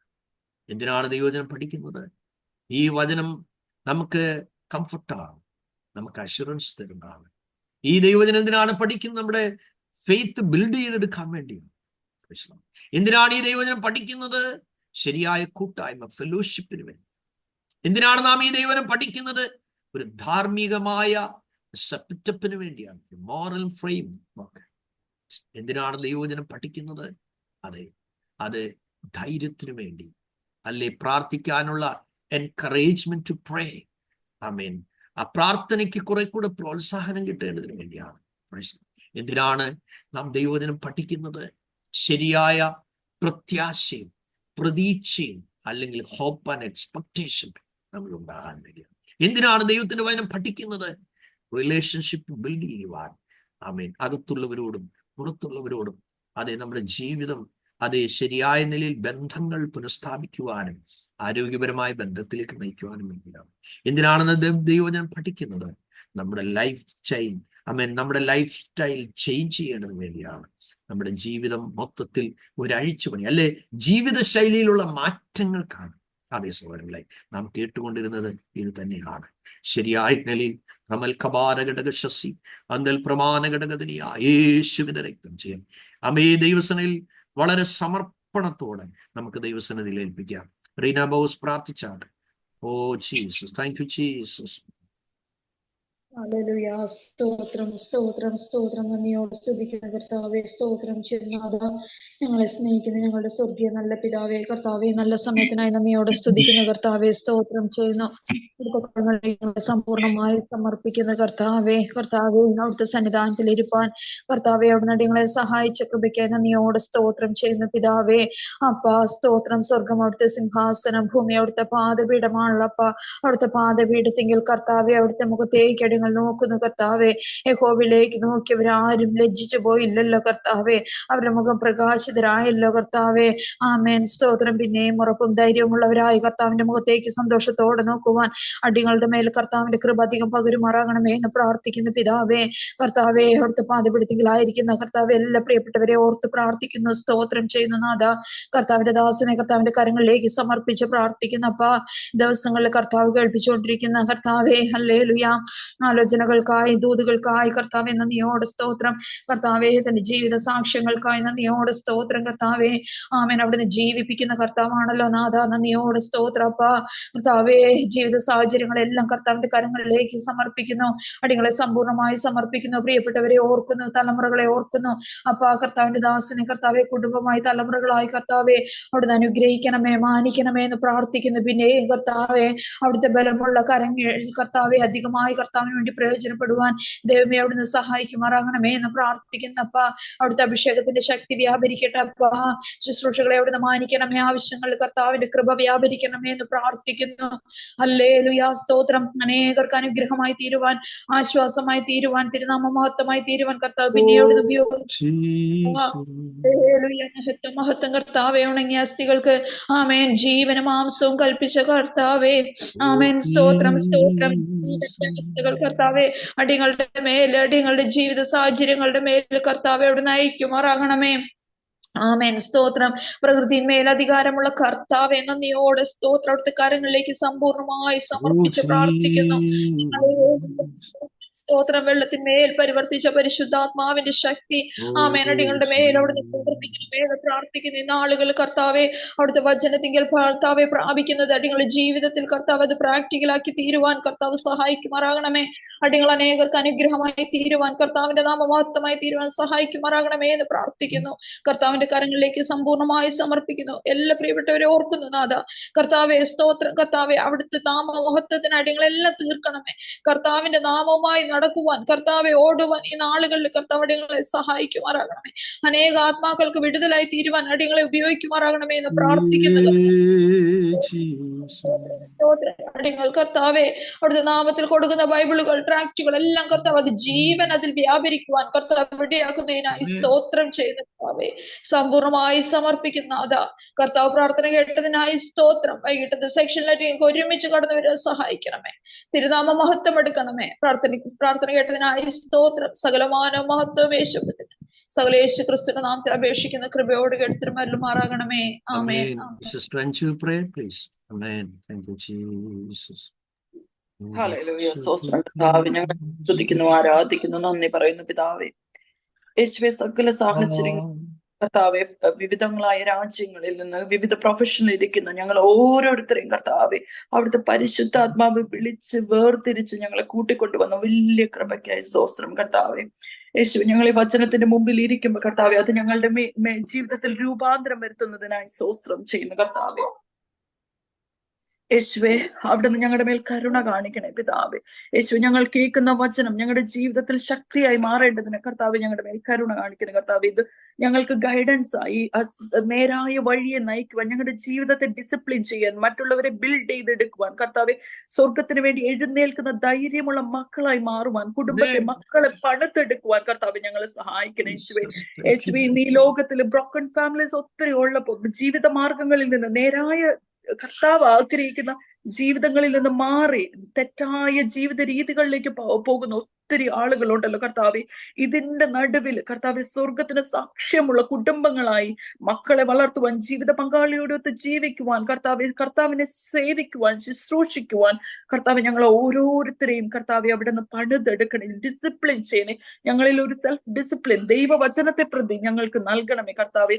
തെറ്റായ സംസാരങ്ങളിൽ നിന്ന് ഞങ്ങളെ മാറ്റണമേ കർത്താവെ. യേശുവേ ഞങ്ങളുടെ സമയം അവിടത്തേക്ക് ഏറ്റവും പ്രിയപ്പെട്ടതെന്ന് ഞങ്ങൾ അറിയുന്നു കർത്താവ്. ഞങ്ങളുടെ സമയത്തെ ഏറ്റവും നന്നായിട്ട് ഉപയോഗിക്കുവാൻ ഞങ്ങൾ ഓരോരുത്തരെയും കൃപ നൽകണേ കർത്താവെ. എസെക്കിയേലിലൂടെ ഞങ്ങൾ ഇപ്പൊ കേട്ടുവല്ലോ കർത്താവെ, പ്രൊഫസായി യേശുവെ ഡ്രൈ ബോൺസിനോട് പ്രവചിക്കുവാൻ കർത്താവെ അവിടുന്ന് ആവശ്യപ്പെട്ട പോലെ കർത്താവെ, മനുഷ്യപുത്ര പ്രൊഫറ്റ് വിളിക്കാതെ ആ മനുഷ്യന്റെ തലത്തിലേക്ക് ഇറക്കിക്കൊണ്ടുവന്ന് കർത്താവെ ഞങ്ങളെ നീ പലപ്പോഴും പണിയുന്നല്ലോ കർത്താവെ. ഈ പണിയണ ആ ഒരു പ്രോസസ്സിൽ കർത്താവെ മറുതലിക്കാതെ അതിനോടങ്ങ് ചേർന്ന് നിന്നുകൊണ്ട് രൂപാന്തരപ്പെടുവാൻ ഞങ്ങൾ ഓരോരുത്തരെയും സഹായിക്കണം. അങ്ങേക്കൊരു പദ്ധതി ഉണ്ട്, അത് ആ എഞ്ചിനീയറിന് അറിയാമെന്ന് ഞങ്ങൾ ഉറച്ച് വിശ്വസിക്കുന്നു. പുറത്തു നിന്ന് കളിയാക്കുന്നവന്, പുറത്തു നിന്ന് നോക്കുന്നവന്, പുറത്തു നിന്ന് കുറ്റം പറയുന്നവന്, ഇത് തെറ്റ് എന്ന് പറയുന്ന പലരും ഉണ്ടാവാം. പക്ഷെ കാണുന്ന ആ സ്ട്രേഞ്ചേഴ്സിന് അത് മനസ്സിലാക്കുന്നില്ലെങ്കിലും എന്നെ പണിതെടുത്തൊരു ദൈവമുണ്ട്, എന്നെ വിളിച്ചൊരു ദൈവമുണ്ട്. വിളിച്ചവൻ വിശ്വസ്തനാക്കിയാൽ കർത്താവെ നിനക്ക് എന്നെ കുറിച്ചൊരു പദ്ധതിയുണ്ടെന്ന് ഞാൻ തിരിച്ചറിയുന്നു കർത്താവെ. ആ പദ്ധതിയിലേക്ക് അവിടുന്ന് ഞങ്ങളെ നയിക്കുന്നതിനായി സ്തോത്രം കർത്താവെ. ലോകം കാണുന്ന പോലെയല്ല, മിനിസ്ട്രീസ് കാണുന്ന പോലെയല്ല, സ്വർഗം എന്ത് കണ്ടുവോ ആ സ്വർഗം കണ്ട ആ പദ്ധതിയിലേക്ക്, ആ ബ്ലൂ പ്രിന്റിലേക്ക് കർത്താവെ ഞങ്ങൾ ഓരോരുത്തരെയും അവിടെ നടത്തണേ കർത്താവെ. യേശുവേ, ഞങ്ങൾ കേട്ടുവല്ലോ സ്വർഗത്തിലേക്ക് നിന്റെ സന്നിധിയിലേക്ക് ഞങ്ങളുടെ ആത്മാവ് വരുന്നത് എത്രയോ സന്തോഷകരമെന്ന് കർത്താവെ. അങ്ങ് ഞങ്ങളെ വിളിക്കുന്ന ഒരു ദിവസത്തിൽ കർത്താവെ അവിടുന്ന് വരുന്നതാണോ ഞങ്ങൾ വിളിക്കുന്നതാണോ ഏതെന്ന് ആദ്യമെന്ന് അറിയില്ലല്ലോ കർത്താവെ. എന്ത് തന്നെയായാലും ഞങ്ങൾ അങ്ങിലേക്ക് കമ്മ്യൂണിയൻ ചെയ്യുന്ന ആ ചേരുന്ന ആ ഒരു ഇതില് കർത്താവെ, വിശ്വസ്തദാസൻ വിശ്വസ്തദാസി എന്ന വിളി മാത്രമേ ഞങ്ങൾക്ക് കേൾക്കേണ്ടിയുള്ളൂ കർത്താവെ. യേശുവെ, ഒരു പണി പോലും ബാക്കി വെക്കാതെ അവിടുന്ന് ഞങ്ങളുമായുള്ള ജീവിതവുമായി ബന്ധപ്പെട്ട് എന്തൊക്കെ പ്ലാൻ ചെയ്തിരിക്കുന്നുവോ കർത്താവെ, അത് 100% കംപ്ലീറ്റ് ചെയ്യുവാനുള്ള കൃപയും ബലവും ശക്തിയും അതിനുള്ള മനസ്സും ഞങ്ങൾക്ക് നൽകണമേ കർത്താവെ. തടസ്സമായി നിന്നിരിക്കുന്ന സാഹചര്യങ്ങളെ കർത്താവെ, ദൈവദാസൻ നീക്കലിന്റെ മുമ്പിൽ മുട്ടുമടക്കി നിന്ന പോലെ സാഹചര്യങ്ങൾ ഞങ്ങളുടെ മുമ്പിൽ മുട്ടുമടക്കുവാൻ കർത്താവെ അവിടെ ഞങ്ങളുടെ മേൽ ഒരു അധികാരം നൽകപ്പെട്ടിരിക്കുന്നു എന്ന് ഞങ്ങൾ അറിയുന്നു കർത്താവെ. ഞങ്ങൾ ജീവിക്കുന്ന ദൈവത്തിന്റെ മക്കൾ എന്ന് ഞങ്ങൾ അറിയുന്നു കർത്താവെ. ആകിയാൽ അവിടുന്ന് തന്നിരിക്കുന്ന വചനാടിസ്ഥാനത്തിൽ ഞങ്ങളുടെ മേൽ വെച്ചിരിക്കുന്ന അധികാരങ്ങൾ കർത്താവെ അത് വിശ്വസ്തരായി വിശ്വസ്ത ദാസനും ദാസിയുമായി അത് ഉപയോഗിക്കാൻ തക്കവണ്ണം കർത്താവെ കൃപ ഞങ്ങളിൽ പകരം. ഞങ്ങൾ അറിയുന്നു കർത്താവെ, ഞങ്ങൾ അവസാന കാലങ്ങളിൽ നിന്റെ ആത്മാവിനെ നിങ്ങൾ വയസ്സായവരുടെ മേലും കുഞ്ഞുങ്ങളുടെ മേലും എല്ലാം നീ പോർ ഔട്ട് ചെയ്യുമല്ലോ കർത്താവെ. ഞങ്ങളുടെ കുടുംബങ്ങളിൽ ഞങ്ങളുടെ സാഹചര്യങ്ങളിൽ ഞങ്ങൾ ഇത് കാണുന്നു, ഞങ്ങൾ തിരിച്ചറിയുന്നു കർത്താവെ. അവസാന നാളുകളിൽ ആ ലാസ്റ്റ് മൊമെന്റുകളിൽ ഞങ്ങൾ നിൽക്കുന്നു കർത്താവെ. ഈ ലാസ്റ്റ് മൊമെന്റിൽ ഞങ്ങൾ നിൽക്കുമ്പോൾ കർത്താവെ അങ്ങയുടെ ആ പരിശുദ്ധാത്മാവിന്റെ അഭിഷേകം ഇനിയും അധികമായി ഞങ്ങളിലേക്ക്, കേൾക്കുന്ന മക്കളിലേക്ക്, ഞങ്ങളുടെ കുടുംബങ്ങളിലേക്ക്, കുഞ്ഞുങ്ങളിലേക്ക്, ഞങ്ങൾ കരം കൊടുക്കുന്നവരിലേക്ക് പകരണമേ കർത്താവെ. യേശുവേ, ഈ ഓരോരുത്തരെയും നേടുവാൻ ഞങ്ങളെ സഹായിക്കണേ. പാസ്റ്റർ ഇതിനു മുമ്പ് പഠിപ്പിച്ച പോലെ കറ്റ കെട്ടിക്കൊണ്ട് പലരും വരുന്നു കർത്താവെ. കതിരുമണിയെങ്കിലും എടുത്തു വരുവാൻ കർത്താവെ ഞങ്ങളെ സഹായിക്കണേ. നെഹമ്യ തന്നെ ഇരുന്ന പ്രാർത്ഥിച്ചത്, എന്നാൽ അവൻ കമ്മീഷൻ ചെയ്യപ്പെട്ടപ്പോ ഒരു കൂട്ടം കർത്താവ് അവർക്ക് വേണ്ടി കൊടുത്തു. അതിനുള്ള സാഹചര്യങ്ങളെ ഒരുക്കി. പിതാവ്, ഇന്ന് മുറിയിൽ ഒറ്റപ്പെട്ടിരുന്നായിരിക്കാം ഞങ്ങൾ ഓരോരുത്തരും പ്രാർത്ഥിക്കുന്നത്. ആത്മഭാരം ഞങ്ങളെ അലട്ടുന്നുണ്ടായിരിക്കാം കർത്താവെ. ഞങ്ങൾ അലട്ടുന്ന ഈ ആത്മഭാരത്താൽ അവിടുത്തെ തിരുവചനത്തിന് മുമ്പിൽ ഞങ്ങൾ ഞങ്ങളുടെ മുട്ടുകളെ മടക്കുമ്പോ കർത്താവെ, ഞങ്ങൾക്ക് വേണ്ടി അപ്പോയിന്റ് ചെയ്തിരിക്കുന്ന ആ നോബൽസിനെ, അപ്പോയിന്റ് ചെയ്തിരിക്കുന്ന റൂളേഴ്സിനെ, അപ്പോയിന്റ് ചെയ്തിരിക്കുന്ന ഓരോ മക്കളെയും അവിടെ നിന്ന് കൂട്ടി വരുത്തണേ കർത്താവെ. അങ്ങയുടെ സന്നിധിയിൽ കർത്താവെ മതിലുകളെ പണിയുവാൻ പിതാവെ അവിടെ നിന്ന് ഞങ്ങൾ ഓരോരുത്തരെയും ഉപയോഗിക്കണേ പിതാവെ. ഈ ലോകം മുഴുവൻ നേടിയാലും നിന്റെ ആത്മാവ് നഷ്ടപ്പെട്ടാൽ എന്ത് പ്രയോജനം? ആകയാൽ പിതാവെ, ഞങ്ങളുടെ നശിച്ചു പോകുന്ന സഹോദരങ്ങളുടെ മേല് കർത്താവെ, ബന്ധുമിത്രാദികളുടെ മേല്, കൂട്ടുകാരുടെ മേല് കർത്താവെ അങ്ങയുടെ വചനം പങ്കുവെക്കുവാൻ, ഞങ്ങളുടെ ജീവിതം കൊണ്ട് പങ്കുവെക്കാൻ ഒരു കൃപ കർത്താവെ ഞങ്ങൾക്ക് നൽകണേ യേശുവേ. അവരെ കൂടി നേടുവാൻ കർത്താവെ, ഒന്നുകൂടി ഒരു എക്സ്ട്രാ മൈൽ അവർക്ക് വേണ്ടി നടക്കുവാൻ, ഒന്നും കൂടി കൈനീട്ടി അവരെ ഒന്ന് ചേർത്ത് പിടിക്കുവാൻ കർത്താവെ ഞങ്ങൾ ഈ നാളുകളിൽ സഹായിക്കണേ. ജഡികത്തിൻ്റെതായ എല്ലാ ആഗ്രഹങ്ങളെയും മാറ്റിവെച്ച് സ്വർഗത്തെ നോക്കി ജീവിക്കുവാൻ കർത്താവ് ഞങ്ങളെ സഹായിക്കണേ. അവിടുത്തെ വചനം പറയുന്നല്ലോ, those who are friends of the world is not friend with God. കർത്താവെ, ആകയാൽ പിതാവെ, ലോകത്തോട് അനുരൂപപ്പെടാതെ, ലോകത്തെ പ്ലീസ് ചെയ്യുന്നവരാകാതെ, മനുഷ്യരെ പ്രീതിപ്പെടുത്തുന്നവരാവാതെ, അല്ലെങ്കിൽ ബോക്സുകൾ ടിക്ക് ചെയ്ത് പോകുന്നവരാവാതെ സ്വർഗവുമായിട്ട് ഇടപഴകി ജീവിക്കുവാൻ, സ്വർഗത്തോട് ചേർന്ന് ജീവിക്കുവാൻ കർത്താവ് ഞങ്ങളെ സഹായിക്കണേ. കർത്താവ്, ഒരിക്കൽ കൂടി കർത്താവ് ഞങ്ങൾ ഓരോരുത്തരും അവിടുത്തെ തിരുമുമ്പിൽ ഞങ്ങളെ തന്നെ വിട്ടു തരുന്നു കർത്താവെ. അവിടുത്തെ പരിശുദ്ധാത്മാവിനാൽ ഞങ്ങളെ ഏറ്റെടുക്കണേ കർത്താവെ. ഇനി വീണ്ടും കാണും വരെയും അടുത്ത മീറ്റിംഗിൽ ഞങ്ങൾ എത്തും വരെയും കർത്താവെ, ഓരോ നിമിഷവും പരിശുദ്ധാത്മാവെ അവിടുന്ന് ഞങ്ങളെ ഏറ്റെടുത്ത് വഴി നടത്തണം. വചനം ഞങ്ങളുടെ ഉള്ളിൽ കിടന്ന് തീയായി അത് മാറുവാൻ സഹായിക്കണേ. ആ തീയുള്ളിടത്ത് വെളിച്ചവും പ്രകാശവും ഉള്ളതുപോലെ കർത്താവെ, ഞങ്ങൾ ആയിരിക്കുന്ന സബബുകളിൽ, ഞങ്ങളിൽ നിന്ന്, ഞങ്ങളുടെ ഭവനങ്ങളിൽ നിന്ന് ആ പ്രകാശവും വെളിച്ചവും പരക്കുവാൻ അവിടുന്ന് സഹായിക്കണേ കർത്താവെ. പീഠത്തിനടിയിൽ വെച്ച് വിളക്കാകാതെ പറയ്ക്കുമോ കുന്നിൻ മുകളിൽ ഇരിക്കുന്ന ഒരു വിളക്കാക്കി ഞങ്ങളെ ഓരോരുത്തരെയും മാറ്റണം യേശുവെ. അവിടുന്ന് ഈ പ്രാർത്ഥന കേൾക്കുന്നതായ സ്തോത്രം കർത്താവെ. അവിടുന്ന് പറയുന്നല്ലോ നല്ല കാര്യങ്ങളൊന്നും അവിടുന്ന് മാറ്റിവെക്കില്ല. ആകയാൽ പിതാവെ, ഞങ്ങൾ ചോദിക്കുന്ന സ്വർഗത്തെ പ്രതിയുള്ള ഈ നല്ല കാര്യങ്ങൾ കർത്താവെ, അഭിഷേകം കർത്താവെ, ഞങ്ങളെ ഉപയോഗിക്കാനുള്ള അങ്ങയുടെ മനസ്സ് എല്ലാം ഒന്നുകൂടി കർത്താവെ ഞങ്ങളുടെ മേൽ പകർന്ന് ഞങ്ങളുടെ പ്രാർത്ഥന അവിടുന്ന് കേൾക്കണേ യേശുവെ. സകലതും യേശുവിന്റെ നാമത്തിൽ തന്നെ ചോദിക്കുന്നു. ആമേൻ. ആമേൻ. കർത്താവ് നമ്മെ ധാരാളമായി അനുഗ്രഹിക്കട്ടെ. ഈ റെന്റിലെ നമ്മള് എല്ലാ സ്റ്റുഡൻസും സുവിശേഷീകരണത്തിന് താല്പര്യമുള്ള എല്ലാവരും പങ്കാളിത്തം വഹിക്കേണ്ടതിന് വേണ്ടി ഞാൻ വിദ്യാർത്ഥികൾക്കെല്ലാം അയച്ച് തന്നിട്ടുണ്ട്. നിങ്ങൾക്ക് സ്പെഷ്യലായിട്ടുള്ള ഒരു ട്രാക്റ്റ്, അത് നിങ്ങളുടെ നെയിം വെച്ച്, അത് നിങ്ങൾ എൻ്റെ മെയിൽ ഐ ഡി നിങ്ങൾക്ക് അറിയാമല്ലോ. ആ മെയിൽ ഐ ഡി എൻ്റെ വാട്സപ്പ് നമ്പറിൽ നിങ്ങൾ ഇട്ടാൽ Jesus will make a way where there is no way എന്നുള്ള മനോഹരമായ ട്രാക്റ്റ് നിങ്ങളുടെ പേര് വെച്ച് ലാസ്റ്റ് ഓർ ഇമെയിൽ ഐ ഡി, നിങ്ങളുടെ അഡ്രസ്സ് അവിടെ പബ്ലിക്കിൽ വെക്കണമെന്ന് നിർബന്ധമില്ല. ആ ട്രാക്റ്റ് നിങ്ങൾക്ക് ലഭിക്കും. അത് നിങ്ങൾക്ക് സോഷ്യൽ മീഡിയയിൽ, നിങ്ങളുടെ ഗ്രൂപ്പുകളിൽ, നിങ്ങളുടെ ഫ്രണ്ട്സിനൊക്കെ പ്രിന്റ് ഔട്ട് എടുത്ത് കൊടുക്കാം. അത് വളരെ ബ്ലെസ്ഡ് ആയിട്ടുള്ള ഒരു ട്രാക്റ്റാണ്. ആ ട്രാക്റ്റിന്റെ പ്രത്യേകത, ഞാൻ 5.5 വർഷം ഹോസ്പിറ്റലിലെ പ്രസംഗിച്ച 51 പ്രസംഗങ്ങളുടെ ഹെഡ്ലൈൻ മാത്രമാണത്. ഒത്തിരി ലക്ഷക്കണക്കിന് ആളുകൾക്ക് ആശ്വാസവും രക്ഷാനുഭവം ഉണ്ടാക്കാൻ ദൈവം ഇടയാക്കിയ ഒരു ട്രാക്റ്റാണ്. മലയാളം, ഇംഗ്ലീഷ്, ഹിന്ദി ഈ 3 ഭാഷയിൽ അതുണ്ട്. അപ്പോൾ നിങ്ങൾ എൻ്റെ വാട്സപ്പ് നമ്പർ നിങ്ങൾക്ക് അറിയാലോ, +91 90 20 40 6080. I repeat, 90 20 40 6080. അതിൽ നിങ്ങളുടെ ഇമെയിൽ ഐ ഡി നെയിമും അയച്ചു തരിക. അതിൽ ഡിസൈൻ ചെയ്ത് നിങ്ങൾക്ക് സമയം പോലെ കിട്ടും. കർത്താവ് നിങ്ങളെ ധാരാളമായി അനുഗ്രഹിക്കട്ടെ. ഈവനിങ്ങിൽ നമുക്ക് പ്രാർത്ഥനയോട് സംബന്ധിക്കാം. എല്ലാ വിദ്യാർത്ഥികളും ഒരുമിച്ച് പഠിച്ച ആശീർവാദം ഒരുമിച്ച് പറഞ്ഞു കേട്ടെ.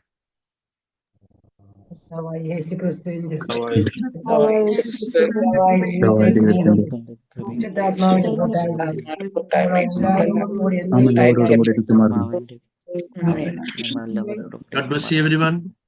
എൻ്റെ ഹെൽത്തിനായി പ്രാർത്ഥിക്കുന്നതിന് വളരെ നന്ദി. Please continue to pray. God bless you. Bye-bye. Thank you. Thank you.